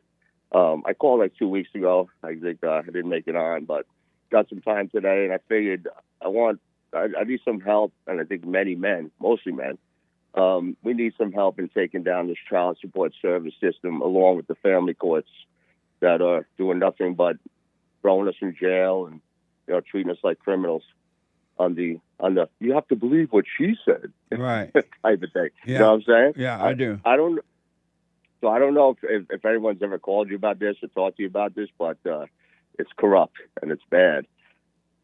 It is bad. It's all about the money, and they can care less. They can care less about the family. They don't even care about the women who are going to court trying to take the man's children away from him and all this money the father has to give up. They don't care about her either. She's being used for the money. And it's just for the money. And the only thing I can think of right now is that, somehow or another you have to get your representative. Men need to organize to get their representative to force them to create or pass some type of bill that will end this, period. That will stop it. And because these women that are doing this, they're evil, and they are trying to take the man's children away from him. They don't care about destroying the children either, and they are willing to destroy the children in order to get back at the father. It's just an evil game that's being played, man. Yeah, I kind of blame, like I even tell my son, who's now 20, but I blame the courts more, really, because they're really enablers. Because, I mean, my ex-wife could scream bloody hell for all she wants, and once the courts step in, there you go. There's like, they almost act as their lawyer, their representative. Yeah, absolutely. But if and you're right about that, but if the woman wasn't evil and willing to destroy the kids, to try to destroy the father, then it would be no issue, because these women would not be going to court. And so if they cut that out right away, it'll be over. It'll just be over. Were your kids taken away from you? Yeah, I mean, I think he was born. He was 6 months old, and my ex-wife and I had a pact to we're going to sell the house, live together, and just, split amicably. And then it's a long story, but I mean, it came down to her just being a liar, breaking the pact that we had together, and then getting me arrested, along the way, Yeah. So, I hear it all the time. Yep. And then once that day happened, and then the cops came, and she had the what do you call, order protection, and then she duped me twice. I mean, I'm such a loving, kind person, and I want to, back then especially. Now I've grown up a lot, and I'm 57 now, but I fell for the first one, which was like, yeah, can you come over and cut the lawn, because I just wanted to make this house sellable, and people. So I did. I went over, I cut the lawn. I was on the back half of the lawn, and downpoured on me, right? So I came inside. She dried my clothes. I was going to go out and continue the rest of the day, cut it, and whatever. So that happened. She called the cops on me again with my order of protection, and then so that was the second time. First time was the amicable split. The second time, she kind of lured me over to maybe, F me again, if you want to say the right word. Yeah. Right? So now I'm like, Now I'm with this other woman at the time. We just started a relationship, and I'm telling her about this, and she's like, you know what you should do? You should get a tape recorder, and if that ever happens again. So I did. I got a tape recorder, and the funny thing about it is, like 2 weeks after this thing happened, she calls me again, and she says, someone backed out of her driveway and broke the mailbox. I'm a carpenter. That's what I was doing most of my life, and then. I said, all right, yeah, I'll fix it. I said, wait, hold on. Let me. I went and got the recorder. I said, can you tell me what'd you say again? So I recorded it. Now, I went over there, and she was promising me, I'll never sell anybody. I mean, I'll never do what I did to you before. I'm sorry I did that to you. Can you just please come fix the mailbox? So I did it. When I did it, I fixed the mailbox. She called the cops on me. I got arrested again. But you know what, Joe? You should never, once you see that the woman is evil, you should stay away from her. You shouldn't be. I know. Because they see you as being weak, and that tempts them even more so to destroy you. Why you keep dealing with her? Be done with her. Yeah, well, I was done with that. Well, that's what got me. I would have probably went to prison that day. But when I spent the overnight in jail again, there's only 24 hours or something like that. I went up in the morning. Hold on, Joe. I'm sorry. Hold on. Thank you. Back in a moment, folks. Back in a moment. My bad. My bad. Back in a moment. Life for the positive, and I just want to thank you. I was 29-year-old beta, living at home with my mom, and just was living in fear and in doubt, and I couldn't hold down a job. And then I found you, and I started listening. I started just being more at peace, and I forgave my mom, and I forgave my father. And it's like right after that, everything just changed in my life, and I was able to get a good job, and I moved out, and I live on my own now, and everything has just changed. And I just want to say thank you, and I appreciate you for spreading that message. It really is a positive message. Amazing. That's good, man. I want people to know God loves us in ways that there are no words to express, because you have nothing to compare it to, right? Stay with the silent prayer. You haven't seen anything yet. It gets better.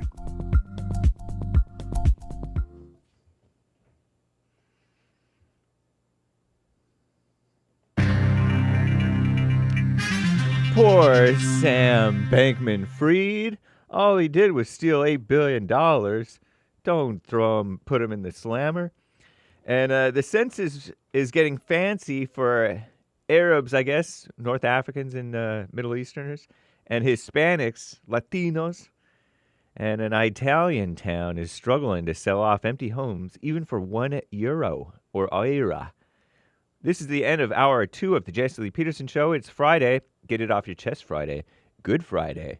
March 29th, AD 2024. There is one line open. You can call in right now during Hake News, Not Fake News. 888-77-JESSE. 1-888-775-3773. Since it is Friday, there is no Joel Friday on Friday. He is only live Monday through Thursday after the Hake Report, thehakereport.com. I'm live Monday through Friday, 9 to 11 a.m. Joel Friday is only live Monday through Thursday, 11 to 12, Pacific time, of course. And then American Anchor Baby, Monday through Thursday, 12 to 2, Pacific time. And then on Fridays, American Anchor Baby is live at 4 p.m. for Nick Stream. So check those guys all out over the weekend. Catch up on their shows if you missed any of them, if you're so pleased. The Fallen State is going to happen after the Hake Report at noon Pacific time today. The FallenState.tv, going to be a fun episode with that fella, that female living as a quote-unquote man, Buck Angel. Check out The Fallen State on YouTube. It'll also stream on Jesse Lee Peterson Rumble. Nice. And, of course, church on Easter Sunday, Resurrection Sunday, Church with Jesse Lee Peterson, rebuildingtheman.com/church. Comedy Nonsense Network, CNN, shares this quote, "I threw it all away, and it haunts me every day," unquote. That's Sam Bankman-Fried, not a Christian, reflecting on mistakes he made as the CEO of his collapsed crypto startup FTX. Sentenced to 25 years in prison on Thursday. He didn't hurt anyone, did he? A year and a half after FTX practically imploded overnight and set off a massive federal, meaning corrupt, investigation. The feds are kind of corrupt, aren't they? Or no, maybe I'm wrong. Sam Bankman-Fried was previously found guilty of stealing billions of dollars from accounts belonging to customers of his once high-flying crypto exchange, defrauding investors. They're not babies, right? Maybe some of them are. A jury found SBF guilty. Alameda Research was his other crypto company that he was funding, I guess. SBF's Sam Bankman-Fried's sentencing is far shorter than the 40 to 50 years that prosecutors were asking for. Marks an end, though, to one of the largest fraud cases in U.S. history for now. SBF, Sam Bankman-Fried, plans to appeal his conviction. He said, quote, "But at the end of the day, my useful life is probably over now." Aww. Listen to the Jesse Lee Peterson Show. Do the silent prayer. Become a Christian. Anyway, census is getting fancy with the Hispanics and Arabs. Yesterday, the U.S. government announced they're updating federal survey for the census, I guess, to include more options for Hispanics and people of Middle Eastern and North African heritage. Middle Eastern and North Africans, MENA, M-E-N-A. It's the first update to the census's ethnic and race section since 1997. Starting in 2030, it'll combine race and ethnicity questions, the race and ethnicity questions. So the Hispanics will no longer be considered white. They won't, well, I don't know, whatever. Maybe they still will. Experts say the new data could be used to shape voting districts and policy. Sick stuff, huh? Gross. Italian town struggling to sell off its empty homes for €1 or euro, depending on where you are. That's how it's pronounced. CNN says some remote towns in Italy have been unable to offload their abandoned homes, even at the enticing price of €1. Part of it is the families, multiple different people own it, and you can't get them together to agree. And so, I don't know. I'm James Hake. Now back to JLP, Hour 3.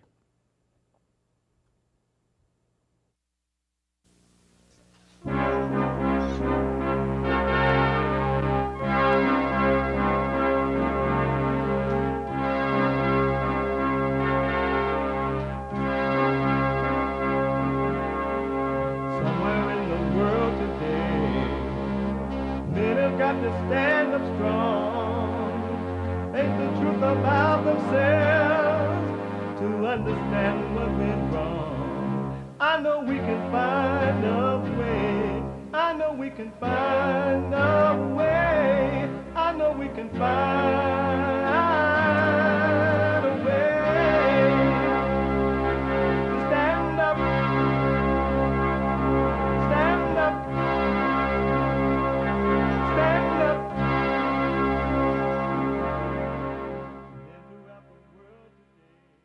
Uniting the races with truth instead of dividing them with lies. We're also rebuilding the family by rebuilding the man. I'm Jesse Lee Peterson. Welcome to this third hour of the show already. That's amazing. There is one line open now if you want to get involved. 888-7753. 888-777-JESSE. JESSE. My biblical question. My brand new biblical question this week. What do you value in life? What do you value in life? Amazing question. What do you value? If you're busy, you can listen to the show live anywhere in the world, all right? Whatever you're doing. But you can podcast as well. But you can still be listening by calling the listen line at 641-793-1500. 641-793-1500. And to donate and have your comments read out loud, go to buymeacoffee.com. Buymeacoffee.com/JLP Talk or rebuildingtheman.com. Rebuildingtheman.com. All right? And by the way, check out our merch at rebuildingtheman.com/store. Amazing merch. Check it out. It's Friday. Yeah, amazing. Look at that. Amazing stuff. Mugs, T-shirts, tote bags, hoodies. No such thing as racism. The Fallen Messiah. Big Mama Michelle. All kinds of stuff, all right? rebuildingtheman.com/store. It's Friday. Every Friday, get it off your chest day. It is Friday, the last hour of the show today. It is Express Yourself Friday. You, Tom, like a mug. You need to go and get yourself bleached because everything you say about black people and you're sitting up there looking like a tar baby. It might sound like a semantics argument, but he's a gray alien. I wonder if he's been smoking pot. This Bible seems to me to be a new level of culty. A suspicion of mine is that there are too many preachy females. We were able to get thousands of people off the street last year. Religion and Christianity are the biggest things missing from this country. If you listen to his comments, it's painful. It burns! In the end, we do not answer to bureaucrats in Washington. That's we right. answer to God in heaven. Call on the white church in Boston Burn! to join us in supporting a black reparations movement. He goes, sorry, and then punches me in the head. Clergy leaders from across the city of Boston gathered. They're here to ask the religious community to atone for Black Boston suffering. Literally just in the church. And a man came up and punched me in the face. And we are coming, as Dr. King said, Oh, Lord. to get our check. Oh, Lord. 75 years later. They beg for money for reparation at the church. I've seen it all. The Anchor Baby put that together. Amazing job, Anchor Baby. What the? Amazing. I want to go quickly back to Joe, a first-time caller out of New York. And Joe, according to Joe, dealing with his ex, and she had him put in jail. She a mess. And hey, Joe. Yeah. So why do you keep dealing with this woman? Period. We actually don't really deal with each other for the last bunch of years, but I mean, this story is way bigger than I can even explain on your show. Oh, okay. I would get into that. Right. But right. But I want to tell you what I value, though, for like your question would be what freedom, do you value liberty, and in the pursuit life? of happiness. I'm sorry? Yes. What I value in life, what I've always, as you know, all my 57 years, I valued life, liberty, and the pursuit of happiness. And I'll add in with no obstruction from government for all. Amazing. Amazing. And so That's how I see it. Thank you for responding to that, Joe. But let me ask before we run. So are you close to your kids now, or did that mess that up with that woman? Yeah. Him and I are close. He's now 20. So, Oh, okay. yeah, we've always been close, yeah. Right on. Well, something needs to be done for sure, Joe. And thank you for your call. I appreciate it. No problem. Thank you, Jesse. All right, buddy. All right. Bye. Take care.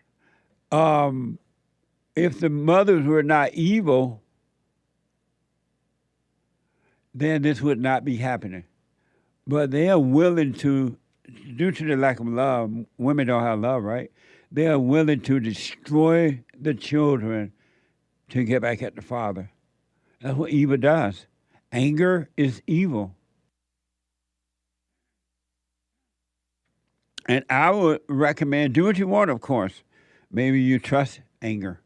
I would, if you find yourself in that situation where these women are taking your kids away from you by going to court, knowing that the court is going to support them and not you, I'll just let them have them. Okay, take them by and work on myself and let her have them. Don't spend your money, a dime on court.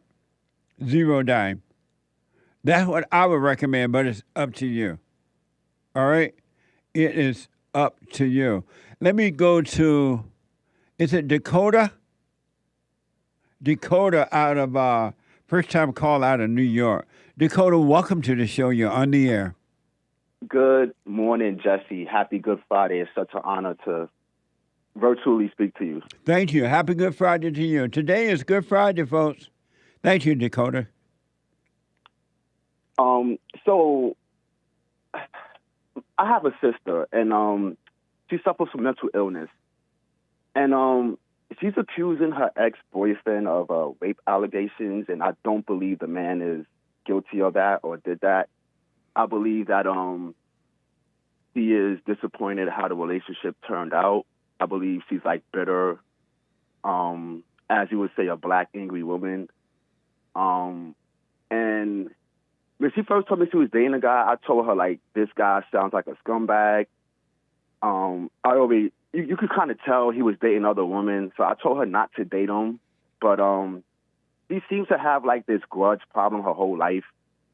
So basically, the reason why I'm calling you, I want to ask you, like, she rescinded the charge, but right now she's kind of like contemplating on charging him again, I guess, going back to the police. So I already told her, like, listen, I don't believe he raped you based off of the story you told me. I know how you are. You just, like, you know, an angry black woman. Like, you always had, like, bad boyfriends because you picked them. And, like, you know, every time I try to, like, tell her stuff like that about herself, tell her the right thing to do, she just always curses me out. She gets angry. You know, she just become, like, a very toxic person. It's, like, no logic with her. So I guess, like, you know, what I'm asking you is, like, do I just leave it alone? Which I think is wrong, because I'm a big advocate for, like, men. I think rape charges is very serious, and I think any woman that falsely accused of rape charge should, like, go to jail for, like, a lot of years. You know what I'm saying? So what do you think? How old is she? I'm 37, so she's 49. She's 49. And yeah. so why are you dealing with her at all? There's nothing you can do about this. Why not just leave her to hell and you go live your life? Well, because I did that before. Like, I cut her off because, like, she's very disrespectful. And, like, I guess the reason why it's concerning me is because I'm thinking of, like, the dude. Like I said, I think the dude is a horrible person, but I'm all about the right allegations. I don't think, you know, he did that. And I believe, like, in this day and age, that allegation could destroy a man's reputation. Did so he ask like you, has he asked you to go to court with him and be a witness? I don't know the man. I never met the man. I don't know him through a hole in the wall. But all I'm saying is that I feel like it's just, like I said, we're living in a world today where, like, even if you accuse somebody of that and like they found out guilty, like, their reputation is tarnished. You know what I'm saying? Like, I believe he also on probation. So it's just wrong. Like, I believe it's morally wrong. So, like you say, I could just leave it alone, but then, like, you know, like, whatever escalates, like, you understand what I'm saying? Am I making sense? No, you need to stay away from it. You need to stay out of it. It has nothing to do with you. You don't even know the guy. If it's between your sister and the guy have to learn to overcome himself so he can watch out for himself. And you need to leave the sister alone and leave her right in her hell and go live your life. Now, if you want to get some type of law passed where guys are protected from that, there's nothing wrong with you as an individual going and working on try to get some type of law passed. But as far as her, I would recommend do what you want. But she's 40-something years old. Why not just leave her in her hell? I'll be done with her because she's going to try to destroy you as well. I mean, yeah, like, you know, she's just like her mother, like our mother. Yeah. She was mentally ill, too. So, like, I don't, you know, she claimed that she forgave her, but I don't see that at all. So I see, like, a lot of her. But and, of course, she black. She black. So, she black. And so are you living with them? Oh, absolutely not. Hell, like, excuse my French. No. Like, I could never live with her. Like, when I was living with her, she always used to kick me out when I was young. So, Oh, okay. I got away from her a long time. Why don't you just forget about them and move on with your life? Well, another reason why is because, like, I have a niece, which is her daughter. And, like, you know, her niece is my niece, her daughter. Like, you know, she cares about her mom. Like, she tries to help her mom. Like, she knows her mom is in a mentally ill, sick place. So, you know, when my niece calls me crying, like, oh, you know, my mother's going to do this, my mother's going to do that, and that's like my baby girl, you know, like. How old is she? My little niece is, she's 10 years young, so she's 27. The niece is 27? Yeah, she's 27. Oh, okay. And did you tell her to leave her mother alone, let her mother suffer and die? Oh, damn, man. Nah, I never told her that. Why not? I know if I do tell her that, Jesse, like, I'm gonna call her spade a spade. Like, you know, like she's not like us. You know, like you said, like there's two type of blacks. You know, there's a blacks that understand, and like there's a blacks that's like, oh, you know, my mother's sick, and oh, you know, she needs help, and yada yada yada. Like, you know, Dakota, but what you got to realize, okay, let's say you advise your niece. Okay, niece, there's nothing you can do about her. You need to forgive her and move on with your life. And if she decides, oh, no, I need to help her, then you leave her in hell with her mama and let her mama destroy her. Maybe that's what she needs in order to wake up. You're in the way. Man. I'm in the way. I'm in their way. You're in their way because you're trying to prevent them from suffering. And then by preventing them from suffering, they may never cry out to God for help. They may just live in their hell. Why don't you just leave them alone and work on you? You've given them the right advice. They have rejected that advice. That means they don't want it. They want their hell. Wish them well and go live your life. And the next time your niece call you about it, they say, hey, I told you what to do. You're not doing that. Don't call me anymore about this. I mean, you make sense. It makes perfect sense, Jesse. But why not do that then? My sister, like, here, like, I don't mind telling her that at all because she needs to hear that. Your niece is 28. You should tell her too. She's a grown female, and it's time for her. But, like, because I just like, not, you're right. It's just that I feel bad for her because, like, the same thing she experienced, like, in her whole childhood, because, like, I experienced too. Like, my mom was mentally. Go ahead. So, like, you know, my mom was mentally ill. Like, you know, the difference is that, like, you know, man, like, I think my niece have, like, a lot of issues and problems because of, like, her, like, you know, she's just, I don't want to say my niece is just like her mother, but, like, you know, because, she is just like her mother. I don't think, like, I think my sister is like her mother. I don't see any. Your sister is like her mother, and your niece is like her mother. Really? I mean, like, that's what I'm saying. Like, my niece don't really do any crazy stuff like her mom. It's crazy trying to save her.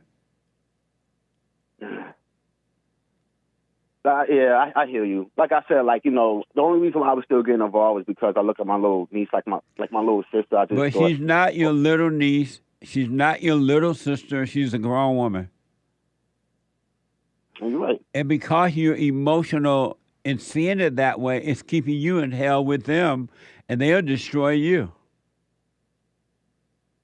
Yeah. And what gives you the right to feel sorry for her?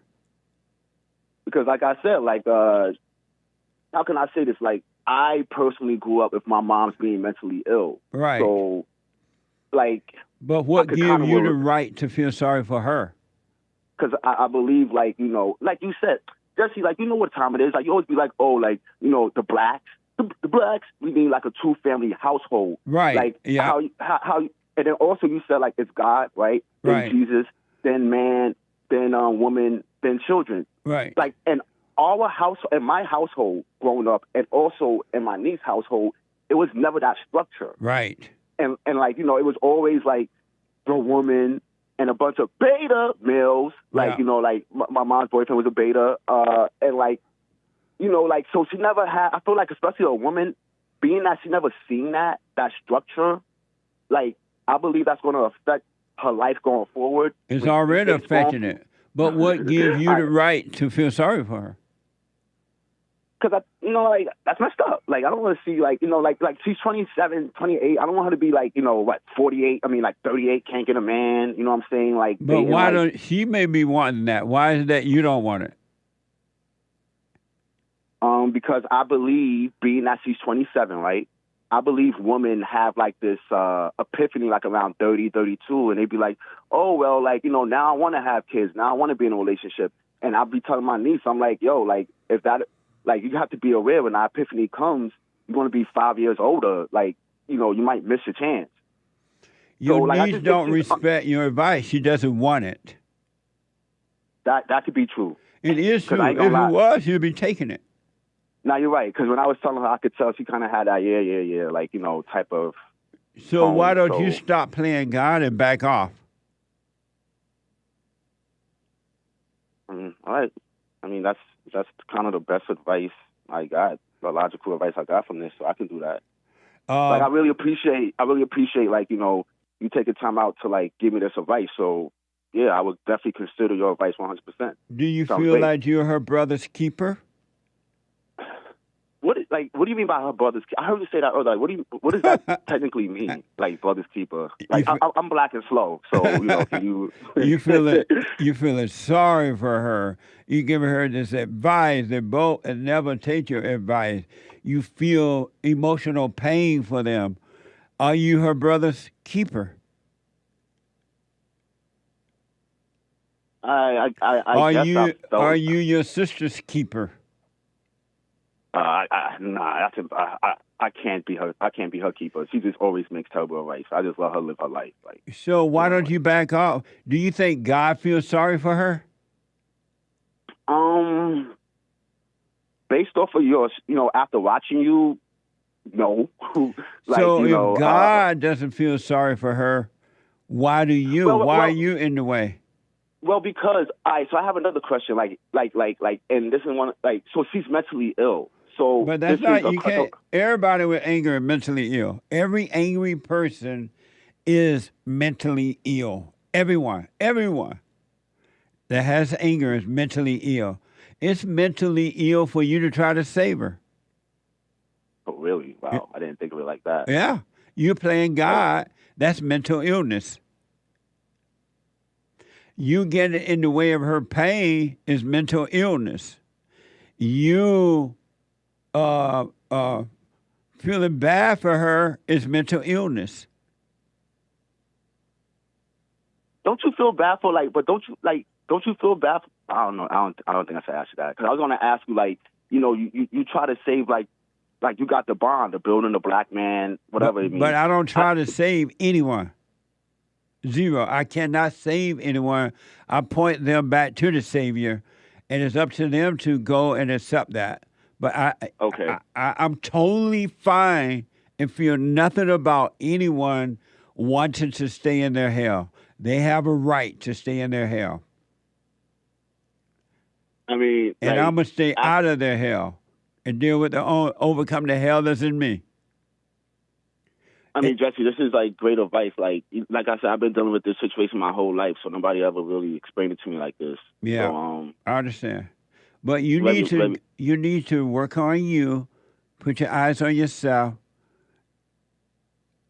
and just stay working on you and leave everybody else in their hell. All right. Are you doing the silent prayer? I'll be honest with you, Jesse. My coworker just put me onto your content like 2.5, 3 weeks ago. Oh, okay. And I've been like really going down like a wormhole of your content. When start doing the silent prayer, have you gone and forgiven your mother? Well, like like I said, I just found your content 3 weeks ago, and I've been through a lot with my mom. But I have a question for you because she died, right? So like, she died like she did. Maybe like she did. Like she died like 9 years ago. So is it still possible for me to forgive her? Like if I was to go to like her grave site, like can I like? Or is it too late? You can forgive her without even going to the grave site since she's dead by getting to know you. You need to start working on you. Do the silent prayer so God can bring you out of your imagination. And then once you understand something else is driving you, it's not you, but something else makes you think the way you think and feel the way you feel and act the way you act, and you don't want to, and you tell yourself, wow, why did I think like that, and why did I do that? And you know that you can't help yourself. You're going to understand that your mother could not help herself. She hated her mother, yearned for her father. And because her mother did to her what she did to her daughter, and you, just as your sister done to her daughter, what was done to her. And they can't help themselves. So once you realize that, it will cause you to forgive your mother, though you can't go to her. It will cause you to forgive her.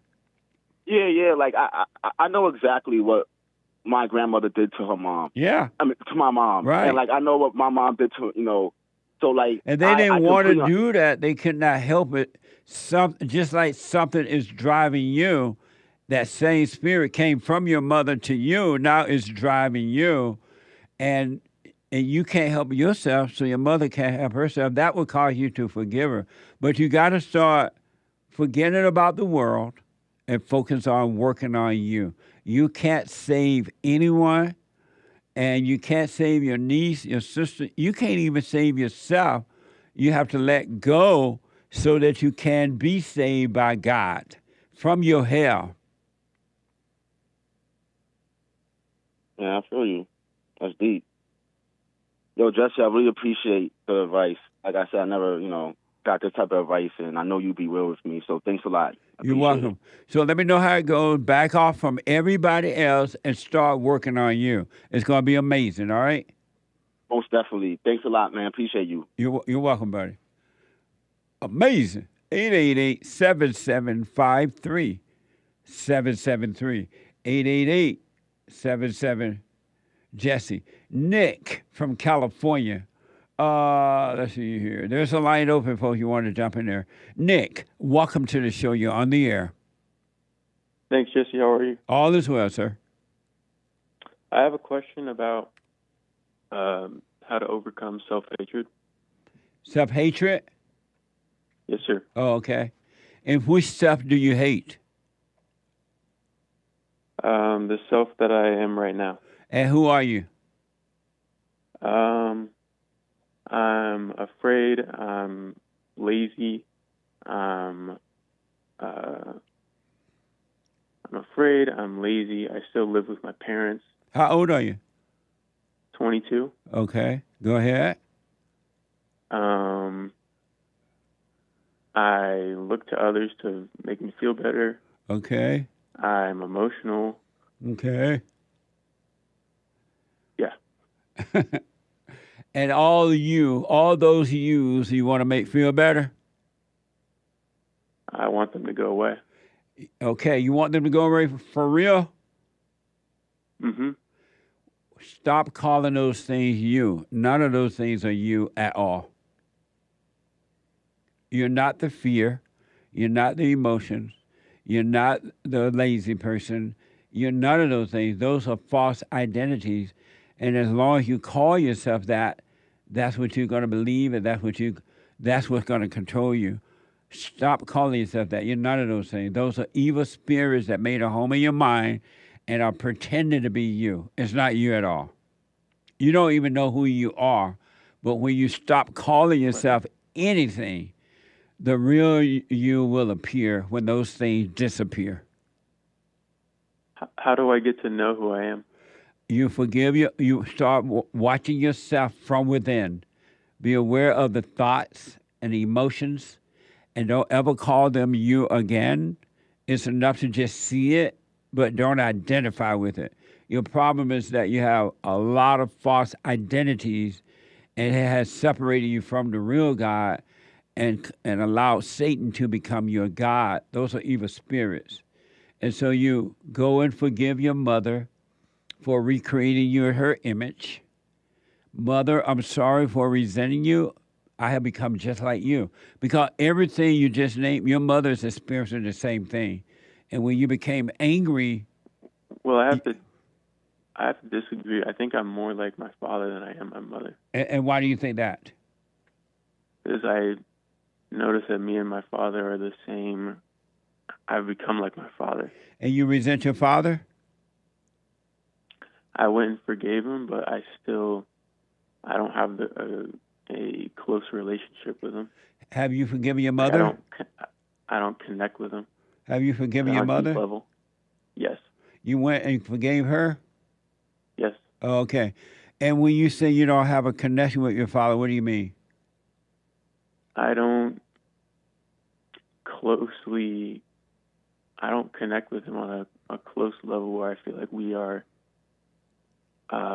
understand each other, and I don't know. I guess I feel like I'll know it when it's there, but right now I feel sort of an emptiness and a disconnect. And when you went to him to forgive him, what did you say? I said, "Hey, Dad, I'm sorry for resenting you over the years." Yeah. What did he say? He was like, he actually laughed because he was surprised, and he said, "Okay," and he said, "Thank you." Right on. And that was it. And how about your mother? What did she say? What did you say to her? I said, "Mother, I've resented you for almost all my life. You tried to I forget exactly what I said, but I said, Mother, I resented you for all my life, and I'm sorry for resenting you." And what did she say? She said that that's kind of what happened with her and her mother, and that she resented her as well. Yeah. So how come you have a job?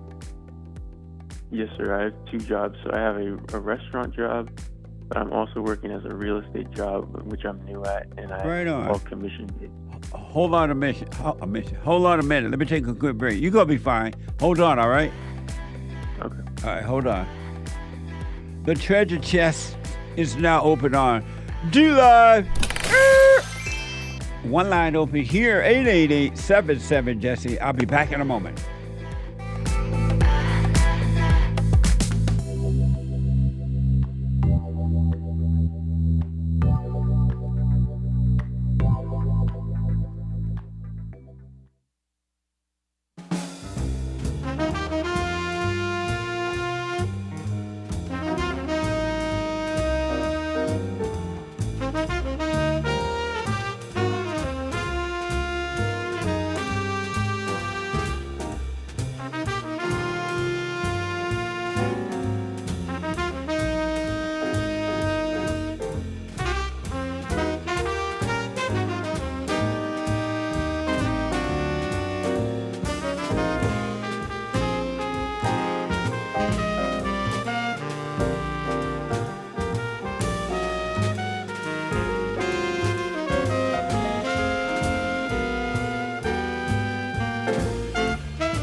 believe it or not, this Sunday, if the Lord is willing, this Sunday, if the Lord is willing and the creek don't rise, it's Easter Sunday. It came so fast I can hardly believe it. Amazing! It's like, what the? I remember Hake telling me that Easter is coming soon. I'm like, isn't Easter in April? And he was like, well, normally it is. But this month was a long month or something because the moon crashed into the sun or something. Went around it, or the sun crashed into the moon and made this month long. And so Easter is going to happen in March of this year instead of April. I'm used to Easter happening in April. Well, it is the 1st of April. No, Monday's the 1st. Oh, really? Yeah. Uh-huh. Pie on the face. Did you open the treasure chest? Yes, sir. Oh, okay.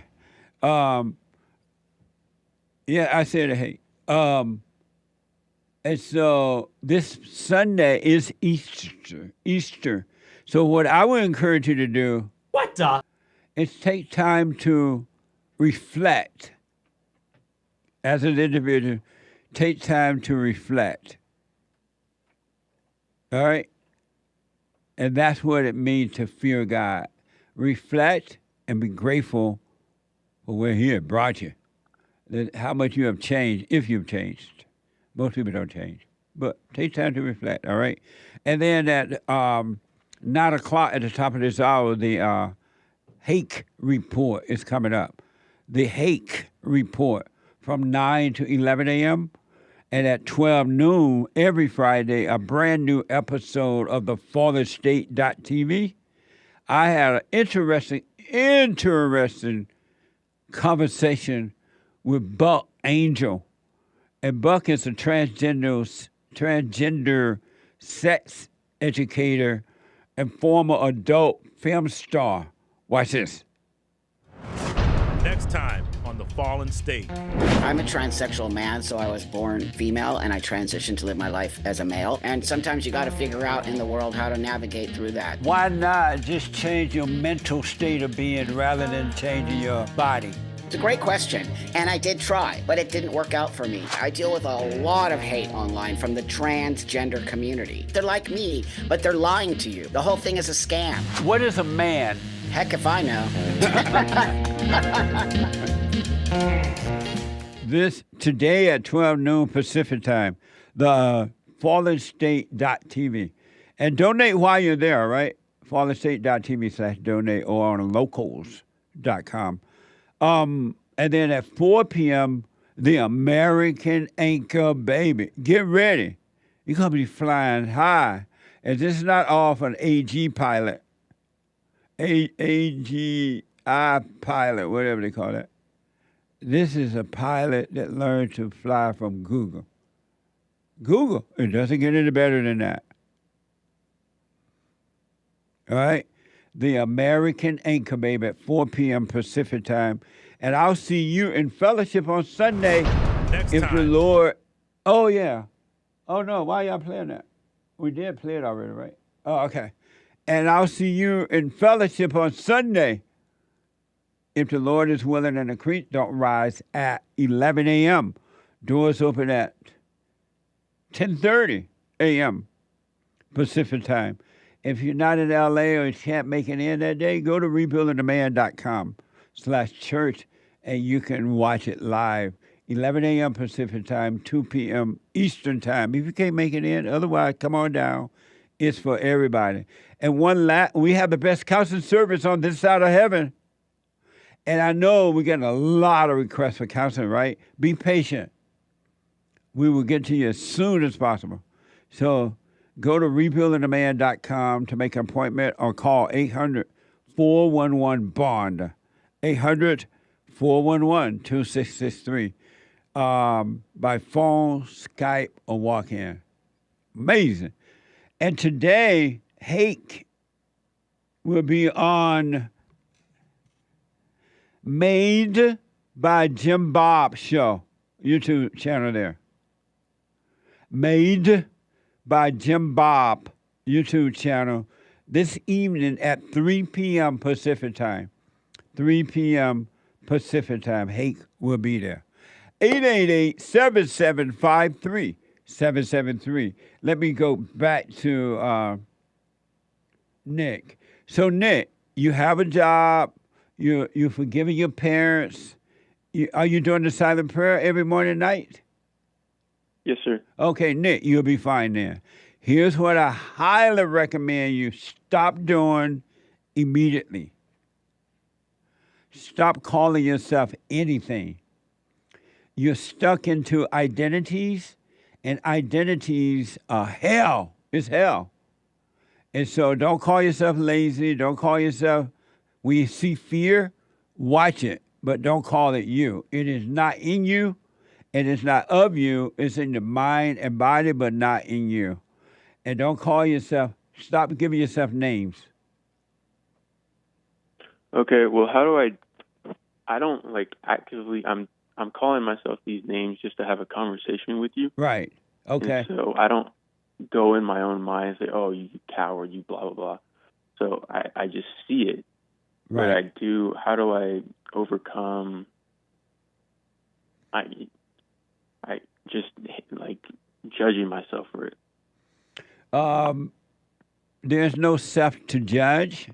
And so when those voices accuse you, don't call that you judging yourself. It's not you judging you because there is no you to judge. It's judging you because it want to give, and that's another identity. You're believing that you are judging you two more identities. That's not you at all. Let that pass too. Let's say that you're off work and you need to go to the store and get a sandwich, but you just don't feel like it. The store about 2 blocks away, a block away, but you just don't feel like it. Get up and go anyway. Have no opinion, get up and go. But do not call yourself judging you. Those are evil spirits having a fit because you're waking up, and they are making you think that you're judging you. They are unhappy because you can now see. And the last thing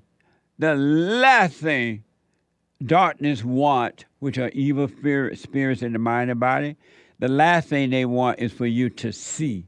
All you need to do, Nick, go about your practical day and watch. There's nothing else. That's not even you judging you. Okay. And you said that you're not. You say you're not actively judging you. Yes. And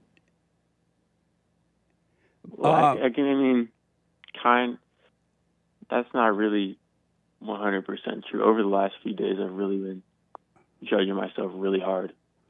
And how do you judge yourself?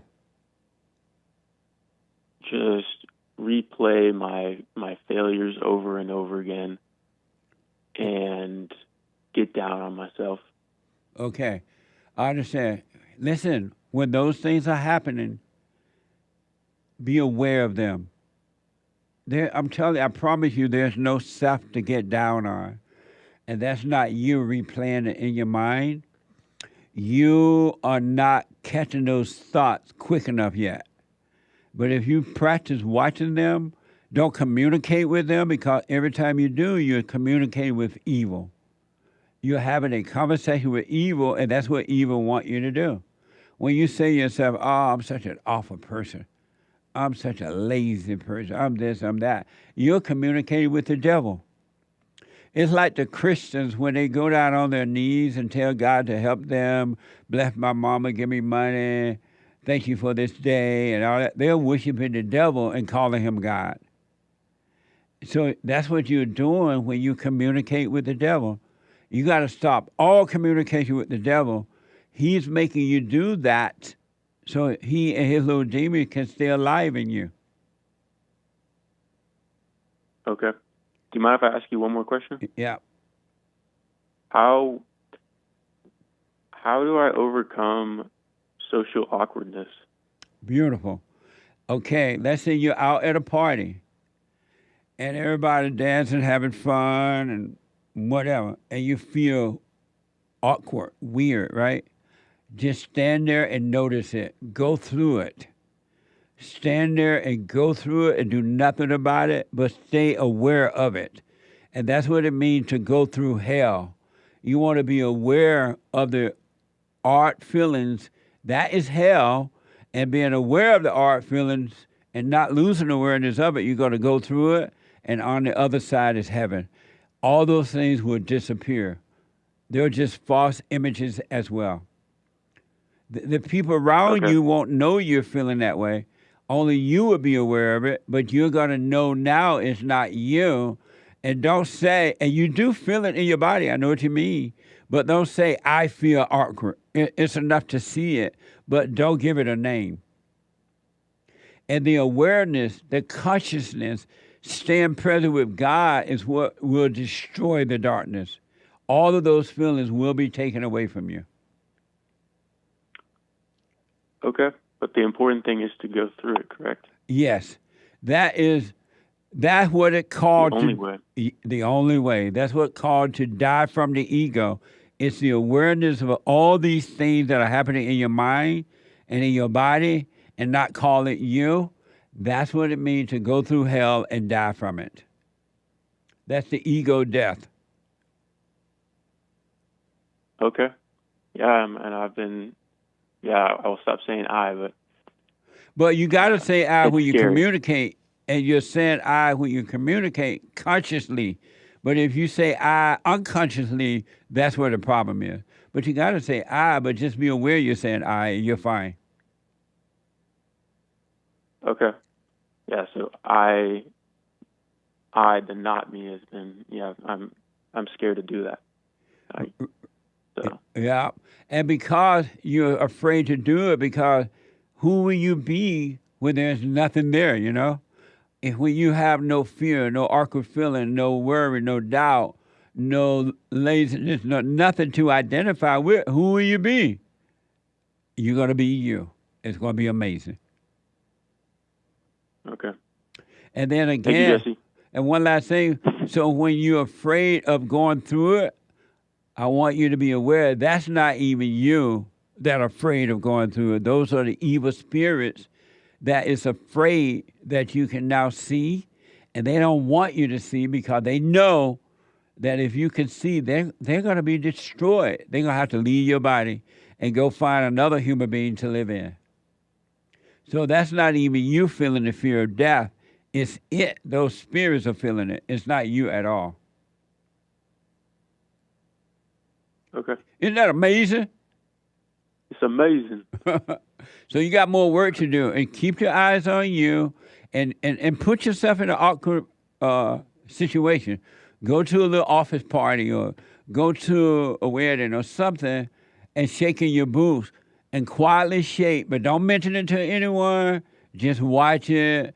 You still go out on the dance floor. You still do what you're doing. I'm telling you, you're going to look back and you're going to be like, what the? It will all disappear. All right, Jesse. Yeah, that's what I want most in life. I know you say not to want anything, but... But there's nothing wrong with wanting to be free. Christ came, sent by his Father, so that you might be free. You and the real you, to promise you, the real you is free already. It's just that you have identified with all these not you, and those things are enslaved. It's not you. They are in prison. It's not you. I believe that. Yeah. Amazing. All right, Jesse, thank you so much. You're welcome. Amazing. Let me know how it goes. All right, we'll do. Thank you. You're welcome. Amazing. Elliot is out of Tennessee. Elliot, welcome to the show. You're on the air. Hey, how you doing, man? Can you hear me? Loud and clear. Yeah, I just wanted to call in. Of course, I think we talked a little bit the other day. I just wanted to talk to you a little bit about, I guess your question was today, what was your question? What do we value in life? Right. Yeah, I mean, as a man, I value first of all, my life, my life and opportunity as a man, you know, as a being, and my family, of course, the family that I created and the family that I was, you know, born into. So I value those things first and foremost, you know, and my opportunity to be able to take care of those people, you know. And when you say you value your life, what is your life? Well, life is you know, to breathe, to be able to breathe there and to be able to, you know, to praise God. And what is your life? My life is, you know, who I am as a person. You know, what I can do for myself, and you know, what I can do for the world, I guess. And why do you call that life? Because that's what we are. That's what we're being. That's what we were given. You know, when we gained consciousness, we was given life and the opportunity. Man, I want to respond, but because it is the biblical question, I have to wait until Sunday. But very, very interesting. Okay. But what do you value, Jesse? I gotta wait until Sunday. Okay, that's awesome. Did you hear the assignment for this week? No, I didn't. I missed that. Oh, the fellowship assignment is I told the people for this week to drop their morals and values. Okay, and what are we going to gain once we do that? You'll see. But I'm gonna have to. Let me see. Ask you this. I'm gonna see Sunday that they do their homework, and and then we were talking about. Do you watch church sometime? Well, no, actually, I haven't watched any of your church service. I've been watching most of your sit downs with people, and some of your, you know, listen to some of your calls. I actually watched one of your Bond, you know, members conference. I think it's one you had like 7 years ago. I watched that little sit down, and it's interesting when I'm picking up from your content. But watch church this Sunday at. What's your? Let me tell you this, and then I'll let you ask me that. Watch church this Sunday at 11 a.m. Pacific time. Go to rebuildingtheman.com/church. Okay, yeah, I might have to check that out. Okay. Who is your target audience? The world. The world. Everybody in the whole wide world, male, female, all color. I'm pointing the souls back to the Father. Okay. I just noticed how, you know, the stuff you laugh at, man. You lose a lot of people. I'm one of those people that's kind of in the middle. I'm a more person, you know, been around a lot of people where I grew up and everything like that. Right. And it's like you lose a lot of people, especially the ones that's in the worst conditions, that you seem to, you know, should be. Well, I ain't gonna say should want to help, but you know, the people who you know laugh at and feel like needs to change for, I guess, the world to change or something. But you lose that crowd with the discussion and the way you kind of put it. And I noticed that you have a lot of. Are you trying to save like white men? Are you trying to get them in a better position because their conscience is messed up from history? No, I'm trying because I noticed from your. You're trying to do what? I'm trying to point all human beings back to the Father. And then those that don't want it, I'm okay with that. They can stay right in their hell because most people of all races, most people don't want to. They love their misery. They love their hell. So I'm okay with them staying in their hell. But once the ones who are seeking to overcome, once they hear the truth, they got it. Mm-hmm. But yeah, I agree with that. You know, yeah. The truth is, it's just like, man, it seems like the way we come off sometimes, and we got to understand, you know, who are we trying to appeal to, you know, because I feel like, you know, I come from a background of my uncle was a pastor and my grandfather was a deacon. All of them was upstanding citizens type of deal. But I don't feel like, you know, we need to be at a point of, you know, constantly putting a group of people down, no matter if it's the blacks or the whites. I agree with you on that. Like, we shouldn't be talking about the whites and nobody holding us down. But at the same time, we can't be putting other people down that don't know. Like who?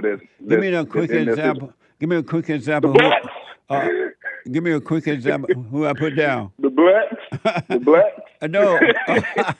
It's like, man, you got these white men calling in, and they wanna break bread with you. And I think that's what you're doing for, because I know they gonna spend their money with you. They gonna believe you sound like one of them. They like, oh yeah, I want to call and tell him their life story. But then I listen to these old white men's stories, and they got the same stories we got. Everybody does. Everybody does. Exactly. Yeah, exactly. But you'll be surprised, even though I asked. I don't understand why you got to point out. I don't understand why you got to point out one specific group and then try to tell them that they shouldn't point out one specific group. Like, let me do this because of time.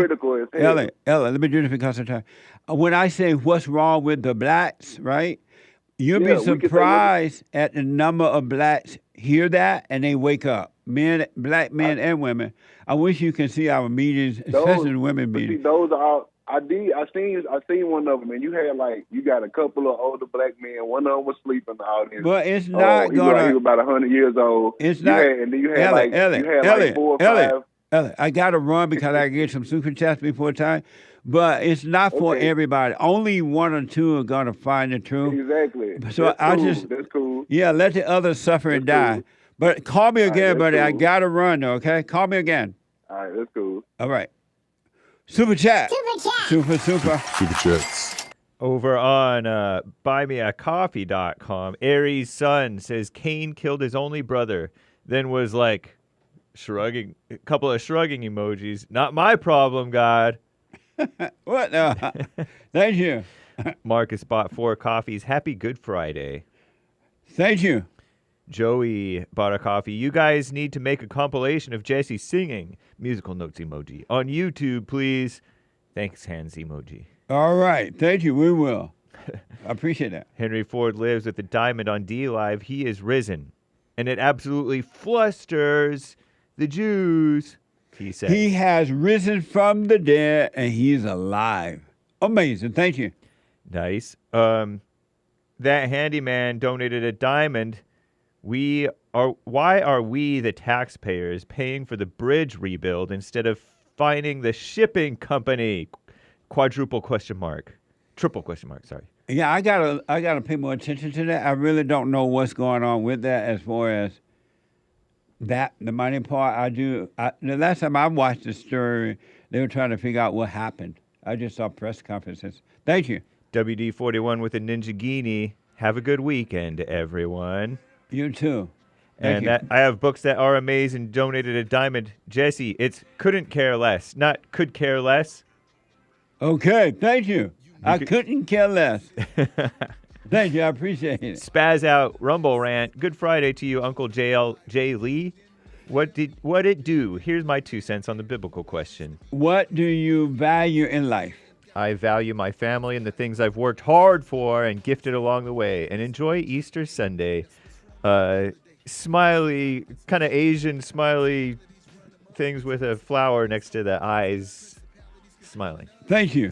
I appreciate it. Happy Easter.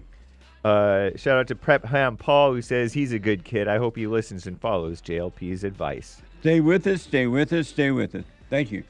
Canadian David, unwanted help is how people grow to hate their mothers. Yeah. Amazing. Thank you. Forcing help comes from mama. Yeah. And thank you, guys. I do believe that is all for now. Amazing. Let me go. Thank you all so much. Let me go quickly to Carl out of Florida. Carl, welcome to the show. You're on the air.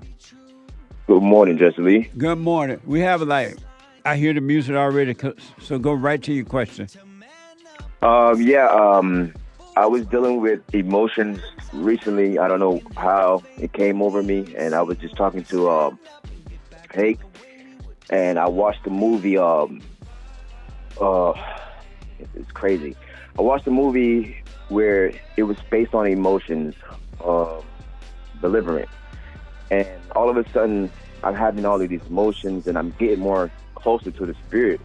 And I've been watching my thoughts, but lately it's just getting more aggressive. And all of a sudden I broke down thinking about my mom. She passed away. And how long ago did she pass away? It's been 2 years now. Oh, what the? I know. So your question for me is what? And you can call me back on Monday, but your question is what? Do the enemy attacks you more when you're getting closer to the light? The enemy attacks you when you're unconscious, so be present, be aware of those thoughts. Don't call them you and let them pass. You'll be fine. And and believe me, the more you stay conscious, the enemy within, which is evil, will have a hissy fit. Absolutely. but don't call it you. Don't make it a big deal. Don't argue with them. Just watch them, and you'll be fine. Yeah, because I had one. Yeah, I mean, I'm gonna watch it. Yeah. Okay. Call me back on Monday. We can finish this. All right? If you haven't, if you have more questions about it. Okay, no problem. All right, buddy. Okay. I'm out of time. Sorry about that. That's why I was rushing with Ellie. I was trying to get the super chats and more calls. Happy Easter, everyone around the world. Happy Easter. And hopefully I'll see you on Sunday at 11 a.m. Doors open at 10:30 a.m. Pacific time. Go to rebuildingtheman.com. Thank you for your support. Canada, it's a Singing out of Canada, Jaime out of Minnesota. I'm out of time. The Hake Report is coming up now. The Fallen State at 12 noon Pacific time. And the American Anchor Baby. Bye, y'all. Thank you for your super chats and everything, your donation. Bye. Amazing. Amazing.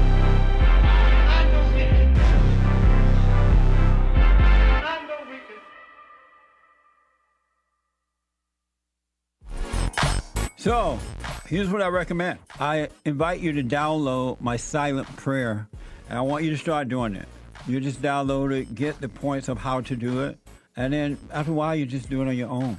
It's going to point you in the right direction that your life will be returned to you from God. He will give you your life back, because anyone and all people who has anger, they're not themselves. You are the person that you are angry at. That's why it's so important to get to know yourself so that you can see who you're angry at.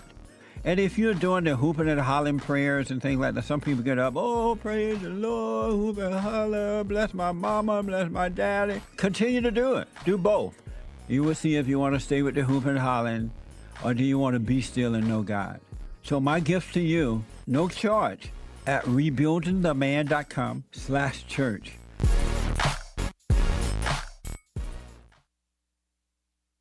So I asked the question, are you better than a child molester? I've discovered over the 30 years of counseling, the one thing that's missing,